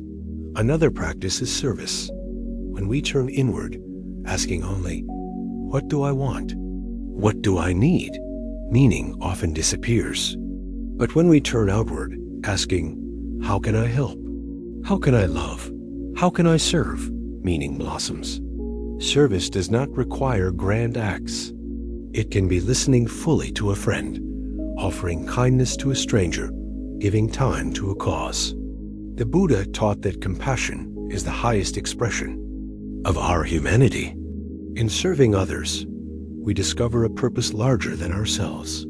We realize that our lives matter not because of what we accumulate, but because of what we give. Gratitude also restores meaning. When life feels empty, it is often because we overlook the simple gifts that make it rich. The warmth of sunlight, the taste of food, the sound of laughter, the presence of loved ones. By pausing each day to name what we are thankful for, we shift from scarcity to abundance. Gratitude transforms ordinary moments into treasures. It reminds us that life itself is meaningful, even when it is not perfect. The Buddha taught that joy is found not in having everything, but in appreciating what is already here. There is also the practice of right intention. Meaning arises when our choices align with our deepest values. Too often, people live by the values of others, chasing careers, possessions, or recognition because they believe they should. But when we pause and ask, "What truly matters to me? What do I want my life to stand for?" clarity begins to emerge.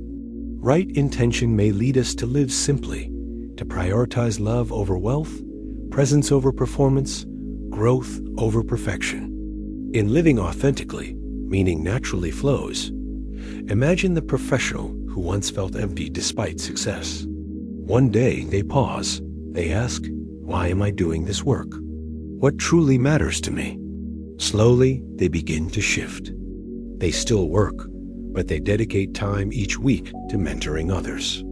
They spend more evenings with family, fewer chasing status. They practice gratitude each morning. Slowly, the emptiness dissolves. Life has not radically changed, but its meaning has returned. Or consider the retiree who once woke to silence. They begin volunteering at a community garden, sharing stories with others, tending the soil. Each day now carries purpose. The ache of emptiness softens. Meaning is not something we find once and keep forever. It is something we create daily, moment by moment. The Buddha reminded his followers that each breath is a chance to live with awareness, each step a chance to live with compassion. Life itself is meaningful when lived with presence and love. The loss of meaning, though painful, becomes an invitation to pause, to re-examine, to realign. In this way, the wound becomes a doorway to deeper purpose. As this first half of Part 6 closes, let us hold this truth. Meaning is not hidden in distant achievements. It is here, in the breath, in service, in gratitude, in intention.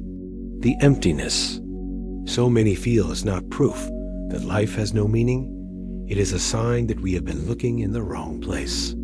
In the next section, we will go deeper into how to rebuild meaning in practical ways, how to weave purpose into daily life, and how the wisdom of the Buddha can transform even the darkest emptiness into light. When life feels empty, people often try to fill the void with noise. They buy new things, take on more projects, seek new pleasures. For a moment, the emptiness is covered. But soon, the silence returns, and with it, the knowing question, is this all there is? This cycle of distraction can last years, even decades. But eventually, the heart grows tired of chasing. Eventually, the soul longs not for more, but for meaning. The Buddha warned of this endless chase. He called it the cycle of craving. Desire promises satisfaction, but once one desire is met, another arises. The chase never ends. This is why external achievements cannot satisfy the longing for meaning. Meaning is not about chasing. It is about seeing clearly. It is about shifting from what can I get to what can I give? What can I live for? What truly matters? When we make this shift, the emptiness begins to dissolve. A powerful way to rediscover meaning is through reflection. Set aside time to ask deep questions. What brings me alive? When have I felt most connected, most at peace? What values do I want to embody? These questions cut through the noise of daily life. The Buddha often encouraged his followers to reflect on impermanence, on compassion, on the purpose of their lives. Reflection does not always bring immediate answers, but it opens space for truth to surface. Storytelling reveals this power. Woman once told her teacher, "I feel lost. My life is comfortable, but I see no purpose." The teacher handed her a candle and said, "Light this in the dark and see what it reveals." She did, and the small flame filled the room with warmth and clarity. "Your life," said the teacher, "is this candle. Its purpose is not to outshine the sun, but to bring light where you are. Do not search for grand meaning. Bring light in your own way. That is enough." This story reminds us that meaning is often found not in grand achievements, but in simple acts of love and presence. Service remains a central path.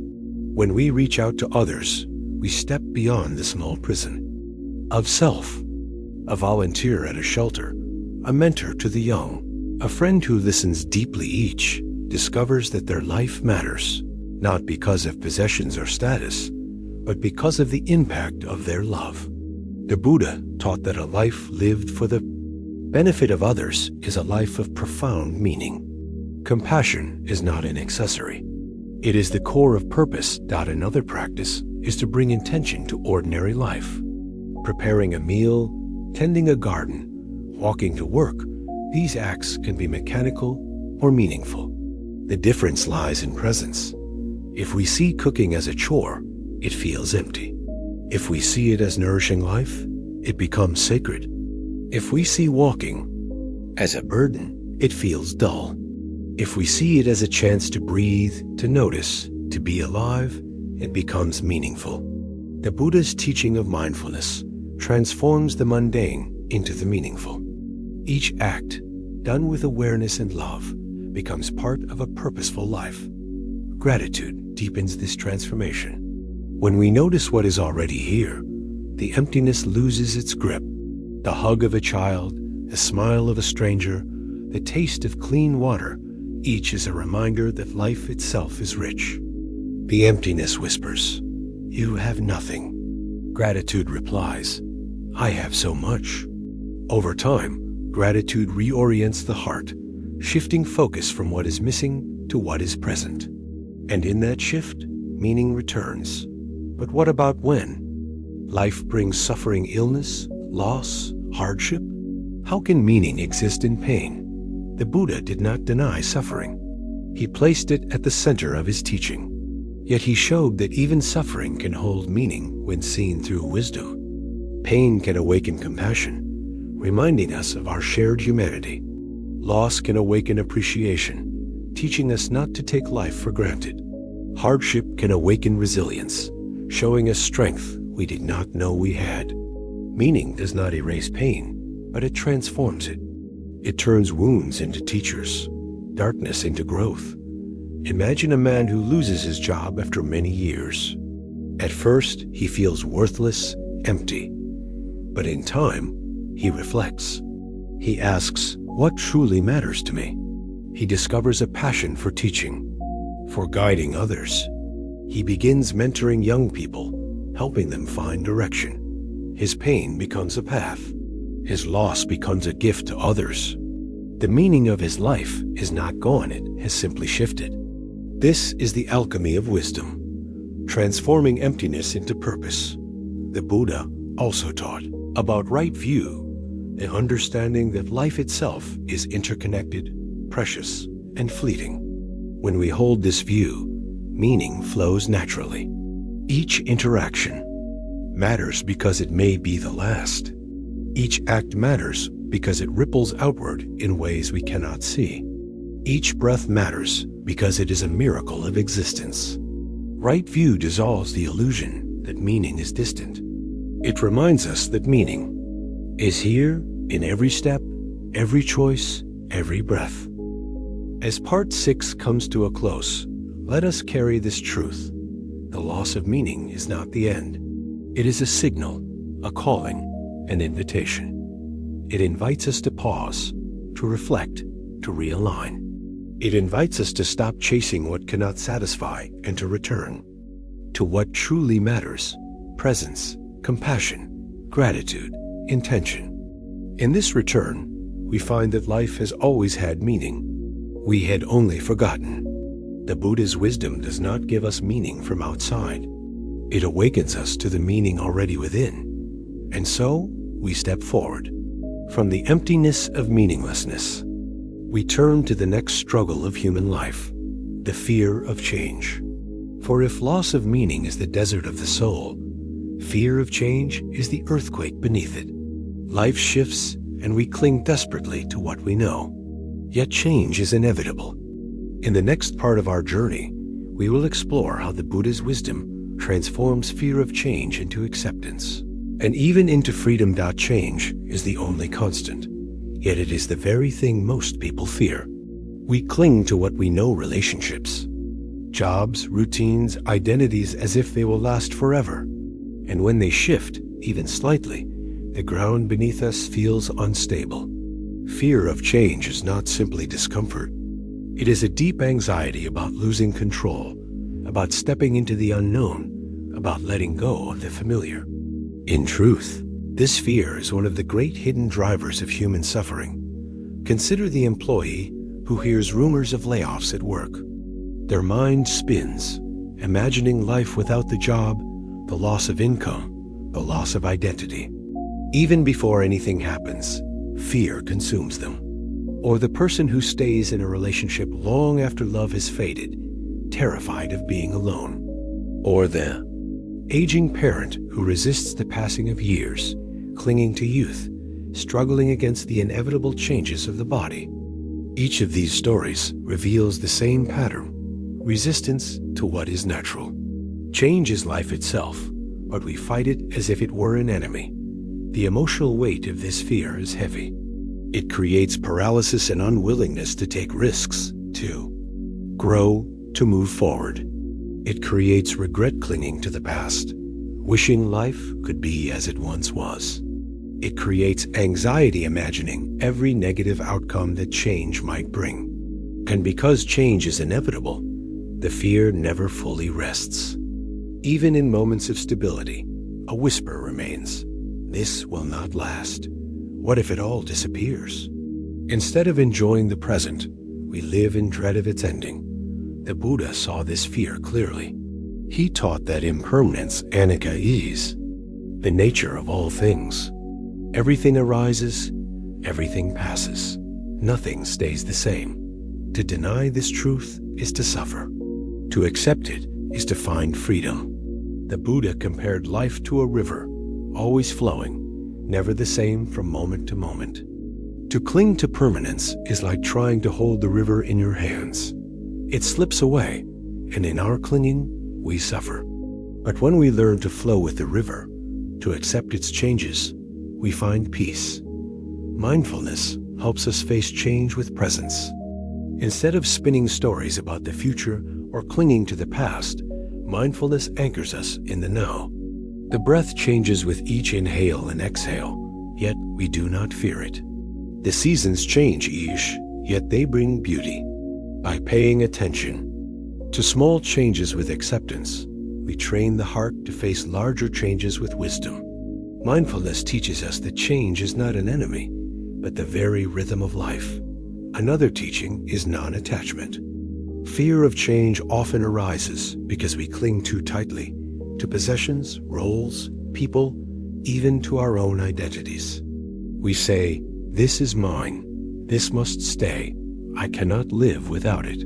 But the Buddha reminded us that nothing truly belongs to us.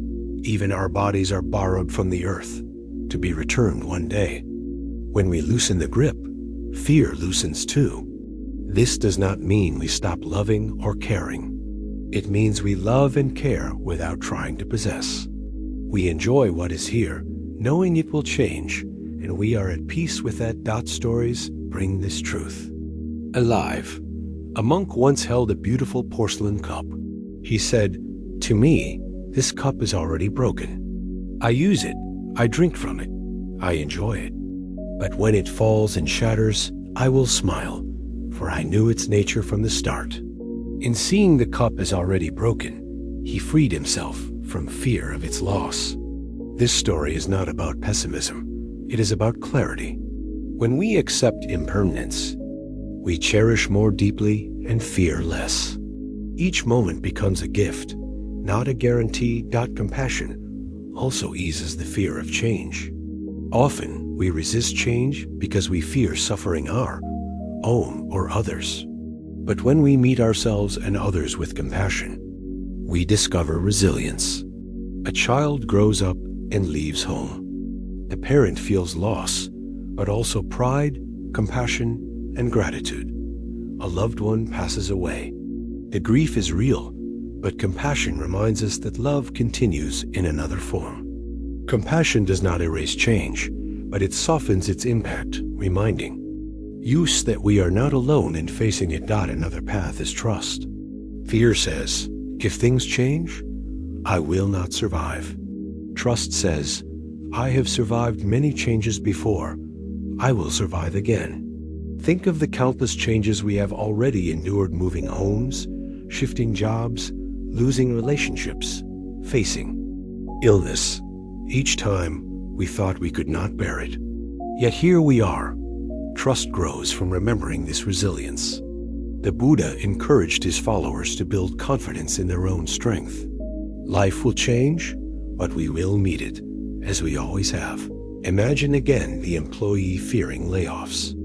Instead of spiraling, they pause, they breathe, they remember, jobs have changed before, and I found new paths. I will again. Fear softens into readiness. Or the person clinging to a fading relationship. They reflect, love has shifted before. Perhaps letting go will open space for new growth. Courage arises. Or the aging parent resisting time. They smile at the wrinkles, the gray hair, and whisper, "This too is life. This too is beautiful." Fear transforms into acceptance. As this first half of Part 7 closes, let us hold the truth. Change is inevitable, but fear is optional. By practicing mindfulness, non-attachment, compassion, and trust, we transform change from an enemy into a teacher. Each shift becomes an invitation to grow, to let go, to live more fully. In the second half, we will go deeper into practical ways to embrace change, stories of resilience, and how the Buddha's wisdom helps us not only endure change, but find freedom in it. Change often feels like standing at the edge of a cliff. Behind us lies the familiar, the known, the safe. Before us lies the unknown, vast and uncertain. The instinct is to cling to the edge, to hold tight to what we know, even if it no longer serves us. But the truth is that life will always nudge. Use forward. Sooner or later, change arrives. We cannot stop it. What we can do is shift how we meet it. One powerful way to embrace change is through gratitude. Instead of focusing only on what is lost, we can focus on what was given. A relationship ends gratitude for the love and lessons it offered. A job changes gratitude for the skills gained, the experiences lived.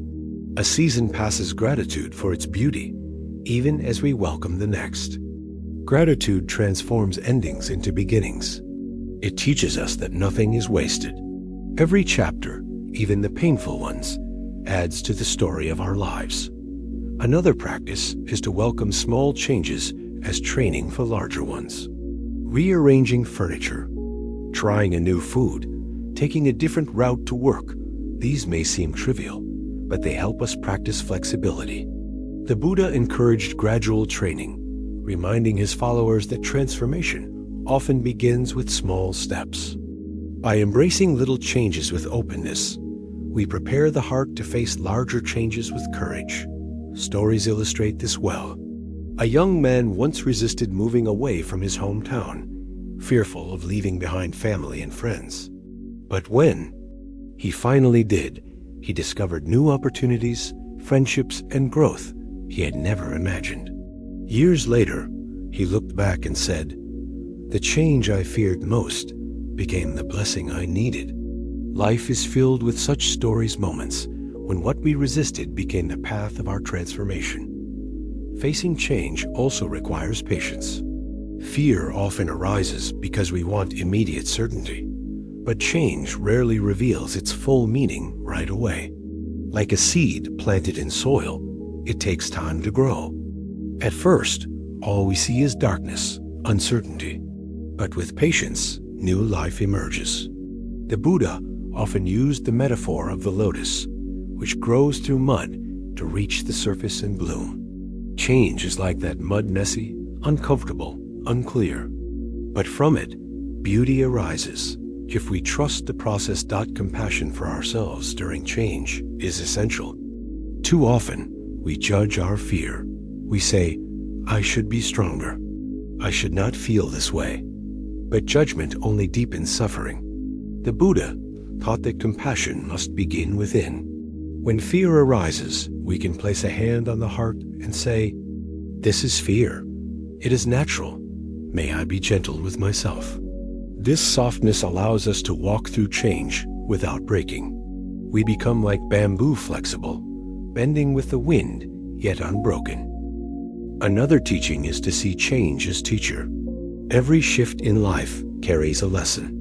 Change teaches impermanence, that nothing lasts forever. It teaches humility, that we are not in control. It teaches resilience, that we can endure more than we think. It teaches presence, that life is precious because it changes. When we shift from resisting change to learning from it, fear transforms into wisdom. Let us return to the story of the aging parent resisting time. At first, they struggle against every wrinkle, every sign of decline. But one day, they sit quietly, watching their grandchild play. They realize life has not ended, it has transformed. Youth has given way to wisdom, energy to presence. They begin to see their aging not as loss, but as gift. They share stories, offer guidance, become a source of calm for their family. In accepting change, they discover a new role, a new beauty. Fear dissolves into grace. Another story. A woman loses her home in a natural disaster. At first, the grief is overwhelming. She clings to memories of what was lost. But over time, she rebuilds. Neighbors come together. Strangers offer help. New friendships form. She discovers strength and community she never knew before. The loss remains, but it is no longer only pain, it is also the soil of resilience. This story shows that even the harshest changes can carry seeds of growth. When we live with the awareness of impermanence, we begin to cherish life more deeply. We know that every sunrise, every conversation, every embrace is unique, never to be repeated. This awareness does not create despair, it creates appreciation. We stop postponing love, stop delaying joy. We live fully now because we know that now will pass. This is the hidden gift of change. It teaches us to value life as it is. As part 7 closes, let us remember, fear of change is natural, but it is not necessary.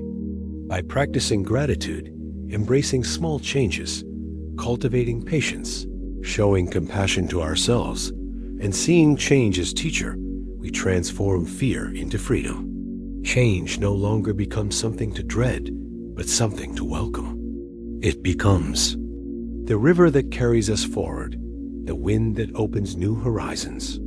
In accepting change, we discover peace, and so we move into the next chapter of our journey.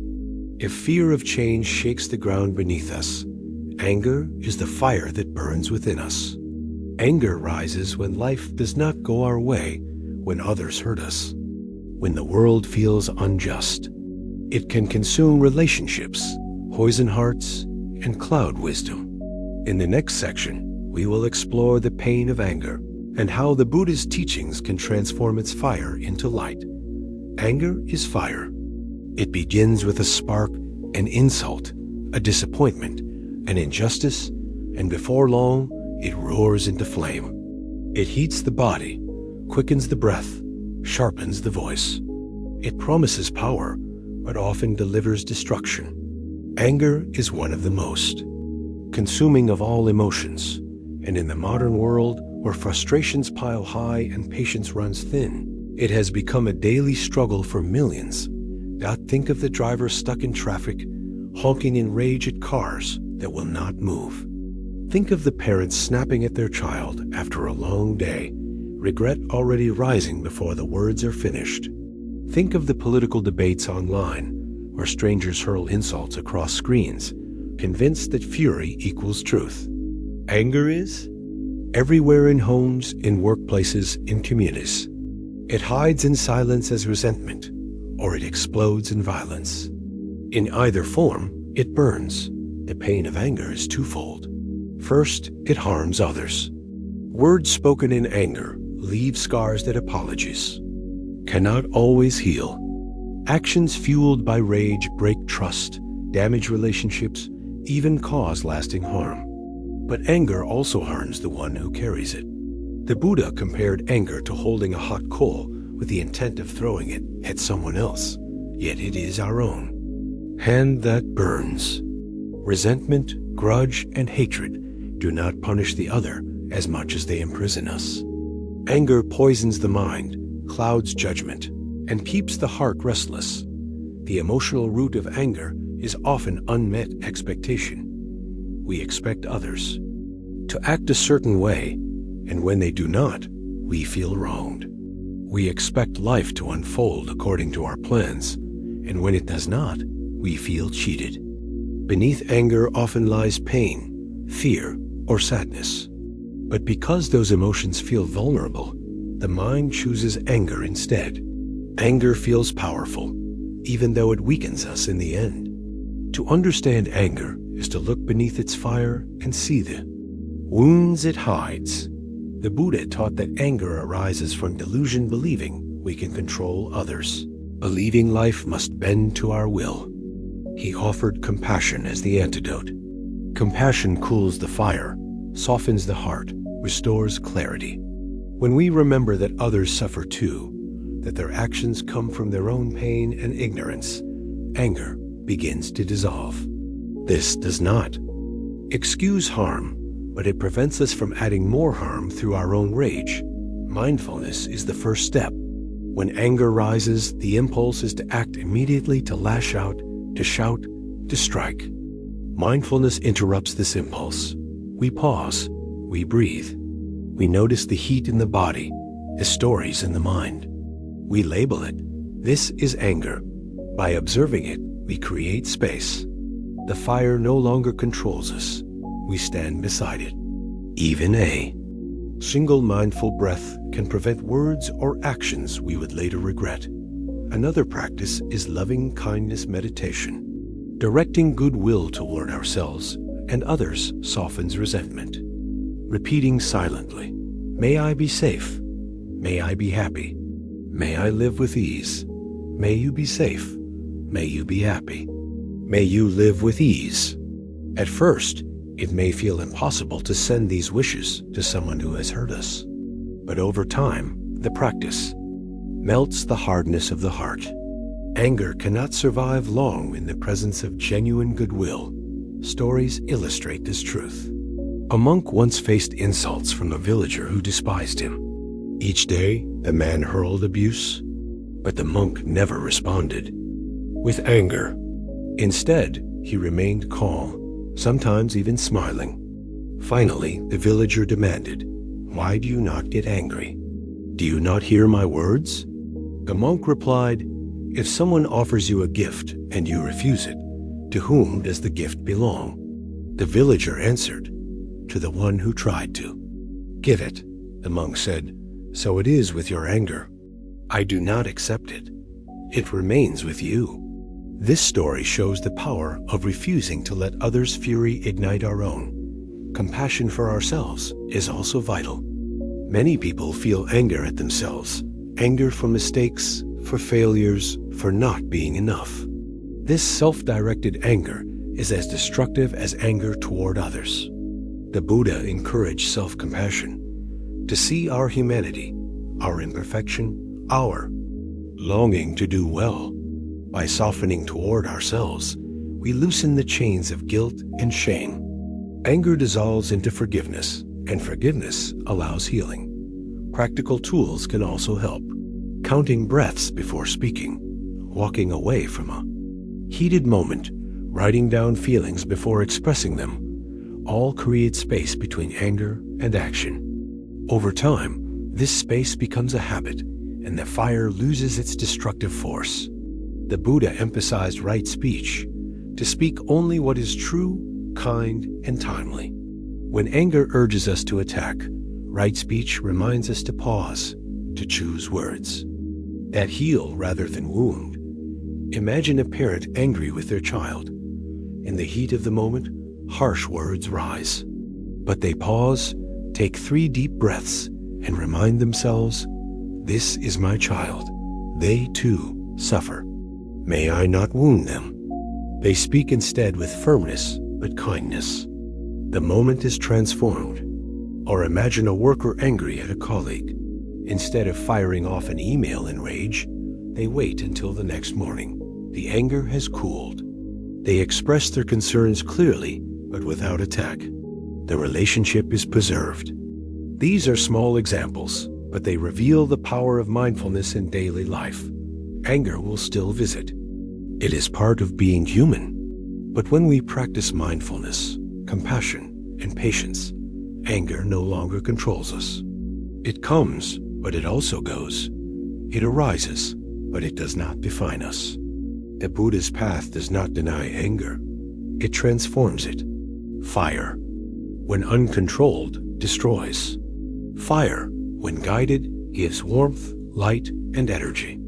In the same way, the energy of anger, when transformed by compassion, can become a force for justice, for protection, for change. It becomes light instead of destruction. As this first half of Part 8 closes, let us remember, anger is natural, but it need not rule us. With mindfulness, compassion, and wise action, we can cool the fire and transform its energy into love.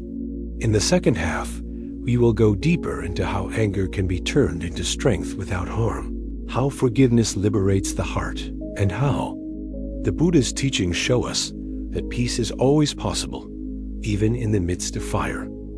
Anger, when left unchecked, can feel like a cage. The bars are built not by others, but by our own reactions. Each time we replay an insult, rehearse a grievance, or fuel resentment, the bars grow thicker. We tell ourselves we are punishing the other, but in truth, we are locking ourselves inside. The Buddha warned that clinging to anger is like drinking poison and expecting the other to suffer. It corrodes from within, stealing peace, distorting perception, and keeping the heart restless. Yet anger also carries energy. This is why it can feel addictive. The rush of adrenaline, the sense of power, the surge of clarity, it seems intoxicating in the moment. But like fire, if it is not guided, it consumes indiscriminately. The Buddha's teaching does not demand we suppress or deny anger. Instead, it asks us to transform its energy into something skillful. Just as fire, when controlled, can cook food or warm a home, the energy of anger, when transformed, can fuel courage, resilience, and justice. One way to transform anger is through deep listening. Often, anger grows because we feel unheard or misunderstood. In return, we stop listening to others. We assume, we interrupt, we prepare our defense rather than hearing their truth. But when we practice deep listening, anger begins to soften. To sit quietly, to let someone speak without interruption, to listen not only to their words, but to the suffering beneath those words. This is an act of compassion. The Buddha taught that listening with full presence is one of the greatest gifts we can offer. It dissolves walls and opens space for healing. Forgiveness is another powerful practice. Many resist forgiveness because they believe it excuses harm. But forgiveness is not about excusing. It is about freeing ourselves. To forgive is to say, I will not let your actions control my heart any longer. The harm may remain, but the chains of resentment break. Forgiveness does not mean reconciliation in every case. It may not mean continuing a relationship, but it means releasing the poison of anger so that we can breathe freely again. The Buddha himself taught that hatred is never ended by hatred, but only by love.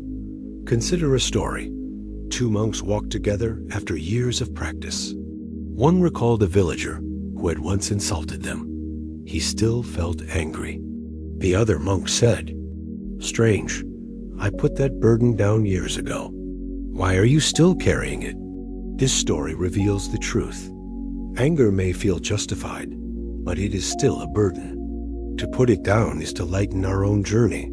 Forgiveness is not weakness, it is liberation.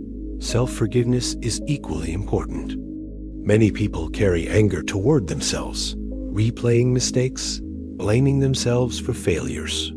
This inner anger is as destructive as anger toward others. The Buddha encouraged self-compassion, to see mistakes as part of being human, to treat ourselves as we would a dear friend, to whisper, I forgive myself. I am learning. I am growing. When we release self-directed anger, the heart becomes free to love again. Anger can also be transformed into wise action. There are injustices in the world that deserve response violence, oppression, cruelty. Suppressing anger in these cases can lead to apathy. But when guided by compassion and wisdom, the energy of anger can fuel constructive change. The Buddha's path of right action reminds us that we can act firmly without hatred, resist injustice without cruelty, and fight for justice without losing compassion. In this way, anger's fire becomes light, guiding action rather than destroying. Practical practices help us in daily life. When anger rises, pause before speaking. Take 3 breaths before responding. If possible, step away for a moment. Write down your feelings before expressing them. Practice movement, walking, stretching, even mindful exercise to release physical tension. These are not escapes, but tools for clarity. Once the fire cools, words and actions can arise from wisdom instead of impulse. Over time, these practices rewire our habits, allowing peace to replace reactivity. Imagine a heated conflict between colleagues. One storms out, consumed by anger. The other pauses, breathes, waits before replying. The next day, instead of returning anger with anger, they approach with calm, acknowledging the tension but inviting dialogue. The situation, which could have escalated into lasting division, becomes an opportunity for understanding. This is how mindfulness transforms not only individuals, but relationships and communities. As anger softens, what remains is clarity. Beneath anger, there is often hurt, fear, or longing. When we remove the fire, we can see these deeper truths. Perhaps the parent who yells is truly afraid for their child's safety. Perhaps the partner who snaps is truly longing to feel loved. Perhaps the protester who shouts is deeply grieving injustice. By touching these roots, compassion naturally arises. We stop fighting the fire and begin healing the wound beneath it. As part 8 closes, hold this truth. Anger is natural, but it need not be our master. With mindfulness, listening, forgiveness, compassion, and wise action, we can transform its fire into light. We can use its energy to protect, to serve, to create, rather than to destroy. Anger will still visit, but when it does, we can greet it with awareness and guide it with love. In this way, we discover freedom even in the midst of fire. From here, our journey continues. If anger is the fire that burns, guilt is the shadow that haunts. Anger lashes outward, but guilt lashes inward, chaining the heart with regret and self-blame. In the next section, we will explore the pain of guilt and how the Buddha's wisdom can free us from its weight, transforming shame into self-compassion and growth. Guilt is a chain that binds the heart to the past. Unlike anger, which burns outward, guilt turns inward. It whispers of mistakes, failures, missed opportunities. It replays moments again and again, asking, why did I do that? Why didn't I do better? Guilt promises accountability, but too often it delivers only shame. Instead of guiding us toward growth, it traps us in self-blame, preventing us from moving forward. Imagine the parent who remembers words spoken in anger to a child, long after the moment has passed. Each time they recall it, shame floods their chest. Or the friend who betrayed someone's trust and cannot forgive themselves, even after the friend has moved on. Or the professional who made one mistake at work and carries it like a hidden wound for years. These are ordinary stories, yet their weight is immense. Guilt does not let the wound heal, presses it deeper, again and again. The emotional burden of guilt is heavy. It creates a sense of unworthiness. A person trapped in guilt may feel, I am not good enough. I do not deserve love. I cannot change. These beliefs isolate the heart. Guilt often transforms into shame, the belief that not only did I do something wrong, but I am something wrong. This is the cruelest prison of all, because it attacks the very core of identity. Instead of learning from mistakes, we become identified with them. Instead of stepping forward, we sink backward. The Buddha saw this pattern clearly. He taught that clinging to the past creates suffering. What is done is done. The past cannot be changed. But what matters is the present moment, how we meet it, how we choose now. The Buddha did not deny responsibility. He encouraged honest reflection, confession, and making amends. But he also reminded his followers that transformation is always possible. A single moment of awareness can begin to free us from years of guilt. We are not bound by our past. We are shaped by how we respond in the present. Mindfulness is the first step in releasing guilt. When memories arise, instead of drowning in them, we can observe them with awareness. This is guilt. This is a memory. This is the feeling in my body. By naming it, we create space. We see that guilt is not who we are.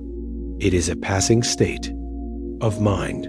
Like clouds, it comes and goes. With practice, the grip loosens. we realize, I am not my past. I am not my mistakes. I am more than this. Another practice is compassion for ourselves.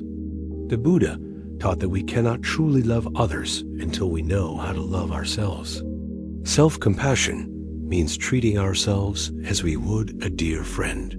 If a friend came to us confessing mistakes, would we condemn them forever? Or would we listen, comfort, encourage, remind them of their worth? We must learn to speak to ourselves in the same way. To place a hand on the heart and whisper, yes, I made mistakes, but I am human. I can learn, I can grow. This gentle voice is the antidote to guilt's harsh chains. Forgiveness is also essential. Forgiveness of others, yes, but especially forgiveness of ourselves. Forgiving ourselves does not mean denying mistakes. It means acknowledging them, taking responsibility, and then letting go. The Buddha compared clinging to guilt to carrying a heavy sack long after we have reached our destination. It serves no purpose but to exhaust us. To put it down is not to erase the past, but to free the present. Stories bring this truth alive. Once, a murderer named Angulimala followed the Buddha. He was feared by all, guilty of terrible crimes. But when he met the Buddha, he confessed, trembled, begged for guidance. The Buddha did not reject him. Instead, he welcomed him as a disciple. Through practice, Angulimala transformed his life, dedicating himself to compassion. His past could not be undone, but his present and future were reshaped. This story shows that even the deepest guilt can be healed through awareness, compassion, and transformation. Practical steps also help. When guilt arises, we can reflect. What can I learn from this? What action can I take now? If possible, we make amends, apologize, repair harm, change behavior. If not possible, we dedicate our energy to doing good now. The Buddha taught that wholesome actions cleanse the heart. Each act of kindness, each moment of mindfulness, each gesture of compassion is a way of planting seeds of healing. Slowly, these seeds grow, and guilt loses its power. Consider the parent who once spoke harshly to their child. They cannot erase the moment, but they can apologize sincerely, hug their child, and commit to patience. They can practice mindfulness so that next time they respond with calm instead of anger. Slowly, the guilt transforms not into denial, but into motivation for growth. Or consider the professional haunted by a mistake. They cannot erase it, but they can learn, improve, and support others. Guilt becomes a teacher, not a prison. As this first half of Part 9 closes, let us hold this truth. Guilt is heavy, but it is not final. We are not defined by our past, but by how we live now. With mindfulness, self-compassion, forgiveness, and right action, guilt can be transformed. It can remind us of our values, guide us toward growth, and deepen our compassion for others who struggle too. In the second half, we will go deeper into how guilt becomes wisdom, how shame can be healed, and how the Buddha's teachings offer freedom from the weight of regret. Guilt has the power to linger like a shadow, even when the sun of forgiveness shines. Even when others have moved on, a shadow can follow us. It whispers, "You are not enough. You do not deserve peace." This is the cruelest trick of guilt. It convinces us that suffering is a punishment we must carry forever. But the Buddha's wisdom reveals otherwise. Suffering is not punishment. It is a teacher. Mistakes are not life sentences. They are lessons. Guilt, when understood, can guide us to live more wisely, more compassionately, more fully. One of the most powerful practices for transforming guilt is confession. In the Buddha's community, monks and nuns regularly gathered to confess their faults. This was not about shame, but about cleansing. To bring mistakes into the light is to break their hold on us. When guilt hides in the dark, it grows. When spoken honestly, it shrinks. Confession may mean admitting our wrongs to those we have harmed, or simply sharing our truth with a trusted friend, mentor, or even through writing. The act of voicing guilt is itself liberating. It reminds us that we are human, not monsters, and that healing begins with honesty. Another practice is dedicating merit. In Buddhist tradition, when one does good meditating, offering kindness, serving others, they can dedicate the merit to those they have harmed. This is not magical thinking. It is a way of transforming guilt into compassion, instead of drowning. In regret, we channel that energy into benefit for others. Each act becomes an offering, a way of saying, I cannot undo the past, but I can create good now. In this way, guilt becomes fuel for generosity. Self-inquiry is also essential.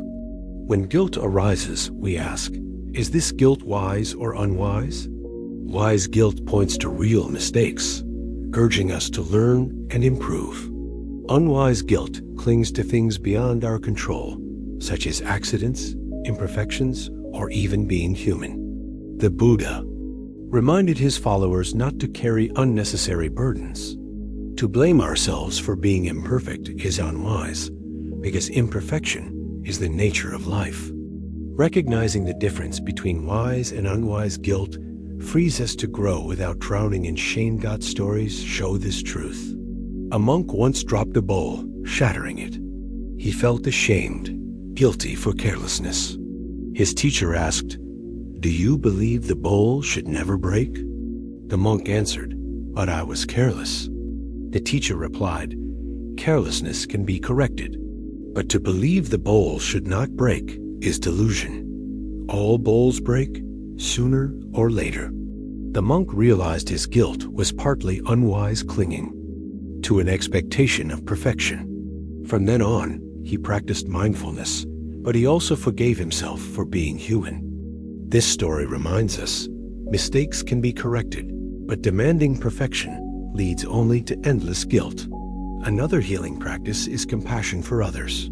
Guilt can make us feel isolated, as if we are the only ones who fail. But when we see that all humans stumble, all humans err, compassion grows. We realize, just as I make mistakes, so do others. Just as I long for forgiveness, so do they. This softens the heart, turning guilt into empathy. We become less harsh with ourselves and more gentle with others. The Buddha's teaching of interconnection reminds us that our struggles are shared. We are not alone in our guilt, and we are not alone in our healing. Practical steps ground this wisdom. When guilt arises, pause, breathe, place a hand over the heart. Say silently, "I forgive myself. I am learning. I will try again." Then take one small action, apologize, repair, or do a kind deed. Over time, these small actions accumulate, building a new story. The past remains, but its weight diminishes. The present becomes stronger than the past. The Buddha often said that even a drop of water, added again and again, can fill a jar. In the same way, each small act of healing fills the jar of the heart until guilt no longer overflows. Let us imagine a friend haunted by betraying someone's trust years ago. They cannot undo it, but each day they choose to live with honesty now, to be trustworthy in small ways. Slowly, their life becomes a testament to change. Or consider a parent who once neglected their child. They cannot rewrite those years, but they can show up today with love, with presence. In this way, guilt becomes the seed of transformation. It no longer chains them to the past. It guides them toward a better present. As Part 9 closes, remember this truth. Guilt is heavy, but it is not eternal. We can confess, forgive, dedicate, inquire, and transform. We can turn guilt into compassion, mistakes into wisdom, regret into growth. The Buddha's wisdom reminds us, you are not your past. You are the choices you make now. The chains of guilt may be strong, but they are not unbreakable. With mindfulness and compassion, they fall away, and the heart breathes freely. Again, and so, we step into the final chapter of our journey. If guilt is the shadow that haunts the past, despair is the darkness that clouds the future. It is the loss of hope, the belief that life can never be better, that suffering will never end. In the next and final section, we will explore despair and how the Buddha's wisdom offers not only relief but a path to hope, renewal, and joy. Despair is the heaviest of all sufferings. It is not just sadness, not just loneliness, not just fear. It is the absence of hope. It is the voice that says, nothing will ever change, nothing will ever get better. Life is meaningless. While other pains may come and go, despair paints the whole future in darkness. It convinces the heart that the path ahead is blocked, that no door will ever open, that no light will ever shine again. Imagine someone sitting alone in a dark room, curtains drawn, convinced there is no reason to rise.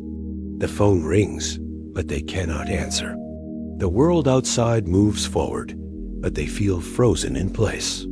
Or picture a person walking through daily routines with a hollow gaze, working, eating, sleeping, yet feeling as if each action is pointless. Despair is not just sadness. It is the collapse of meaning, the death of possibility. It is the belief that no matter what we do, it will not matter. The emotional weight of despair is crushing. It robs energy, drains the will to act, numbs the senses. Where once there was longing for joy, now there is only emptiness. Where once there was fear of suffering, now there is resignation. Despair is dangerous because it convinces us to stop trying. It whispers, "Why bother? Nothing will change." And yet, this whisper is a lie. Life is always changing. The future is always unwritten. But in the grip of despair, this truth feels distant, unreachable. The Buddha understood despair deeply. He lived in a world filled with suffering, poverty, illness, death, injustice. He himself faced despair when he left the palace and saw sickness, aging, and death for the first time. Yet through his awakening, he discovered that despair is not the end. It is the beginning of transformation. The very recognition of suffering can become the seed of liberation. When despair says, "There is no way," the Buddha's wisdom says, "There is a path." The first step is acknowledging despair without judgment. Too often, people blame themselves for feeling hopeless. They say, "I should be stronger.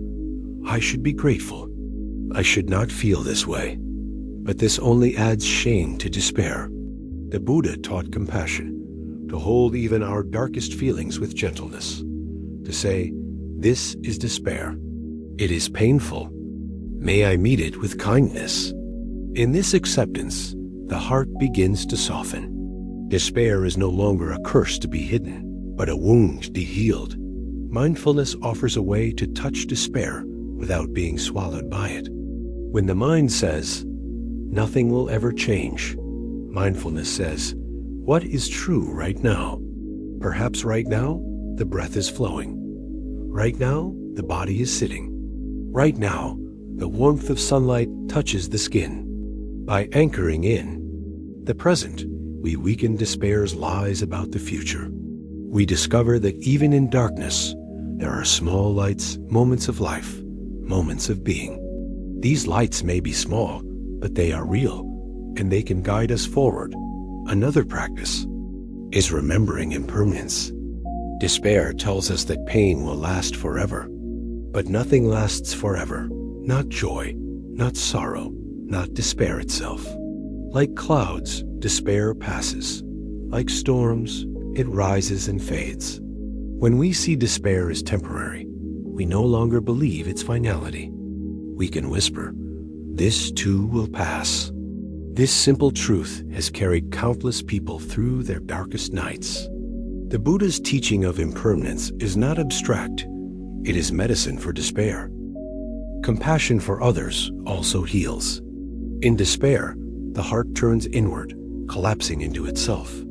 We feel alone, cut off, separate.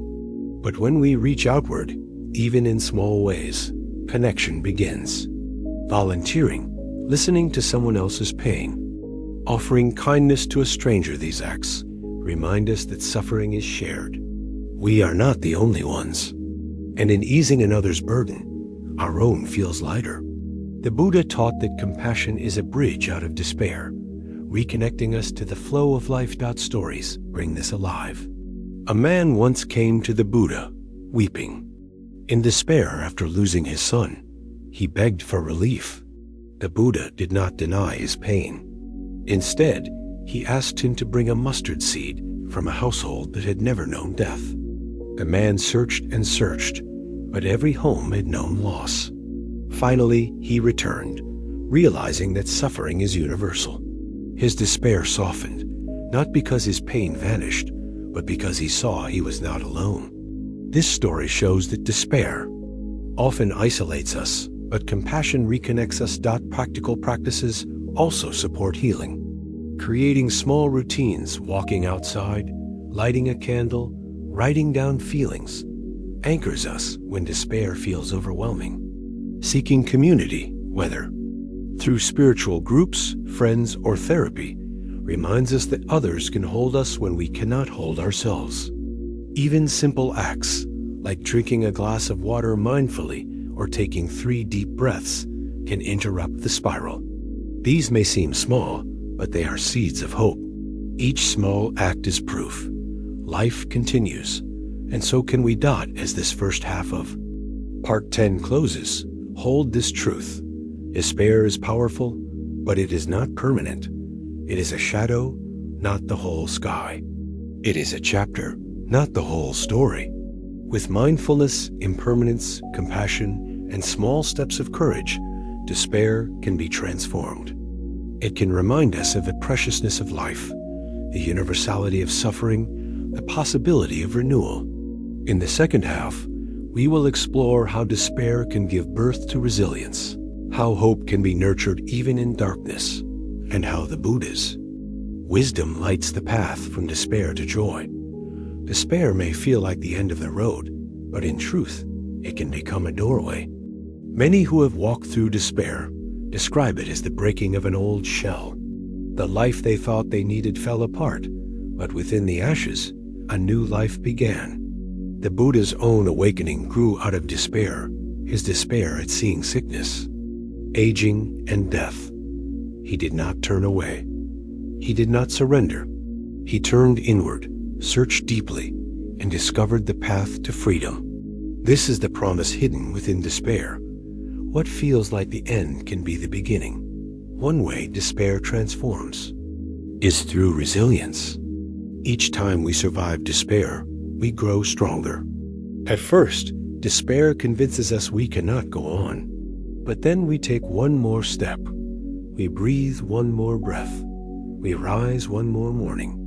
Slowly, we see that despair did not destroy us. It bent us, but it did not break us. This realization plants seeds of courage. We learn that we can endure, and this endurance becomes the foundation of hope. That another path is gratitude. In despair, the mind focuses only on what is lost, but gratitude shifts the gaze to what remains. Even in darkness, there are small lights. A friend's voice, a flower blooming, the warmth of tea. By naming these gifts, we remember that life still holds goodness. Gratitude does not erase despair, but it balances it. It whispers, yes, life is hard, but it is also precious. The Buddha often taught his followers to reflect on the simple miracle of being alive. In this reflection, despair loosens. Hope also grows through connection. Despair thrives in isolation. It tells us we are alone in our suffering. But when we share our pain with others, its grip weakens. Speaking honestly, listening deeply, holding one another in compassion, these acts are antidotes to despair. In community, we remember that suffering is shared. The Buddha emphasized the importance of Sangha spiritual community because together we carry what feels impossible alone. A single candle flickers, but many candles together light the dark. Forgiveness is another doorway out of despair. Often, despair is tied to guilt regrets about the past, anger at ourselves, shame that weighs heavy. By practicing forgiveness, we cut these chains. We remind ourselves, I cannot change what was, but I can live differently now. Forgiveness does not mean erasing the past. It means freeing the future. It is the act of unclenching the fist of despair and opening the hand to possibility. In this opening, Hope Returns. Stories show how despair can give birth to renewal. A man lost everything in a financial collapse: his home, his work, his status. He sank into despair, convinced his life was over. But slowly, through meditation and community, he rebuilt. He discovered joy in simple living, connection in service, purpose in teaching others what he had learned. Years later, he said, losing everything was the greatest gift. It stripped away illusions and gave me life again. His story echoes the Buddha's teaching. Despair is not the end, but the soil of transformation. Another story tells of a woman grieving the loss of her partner. Her despair was overwhelming. Each day felt empty, meaningless. But in time, she turned her grief into service, supporting others who had lost loved ones. Her pain became compassion. Her despair became purpose. She discovered that her partner's love still lived through her, expressed in every act of kindness.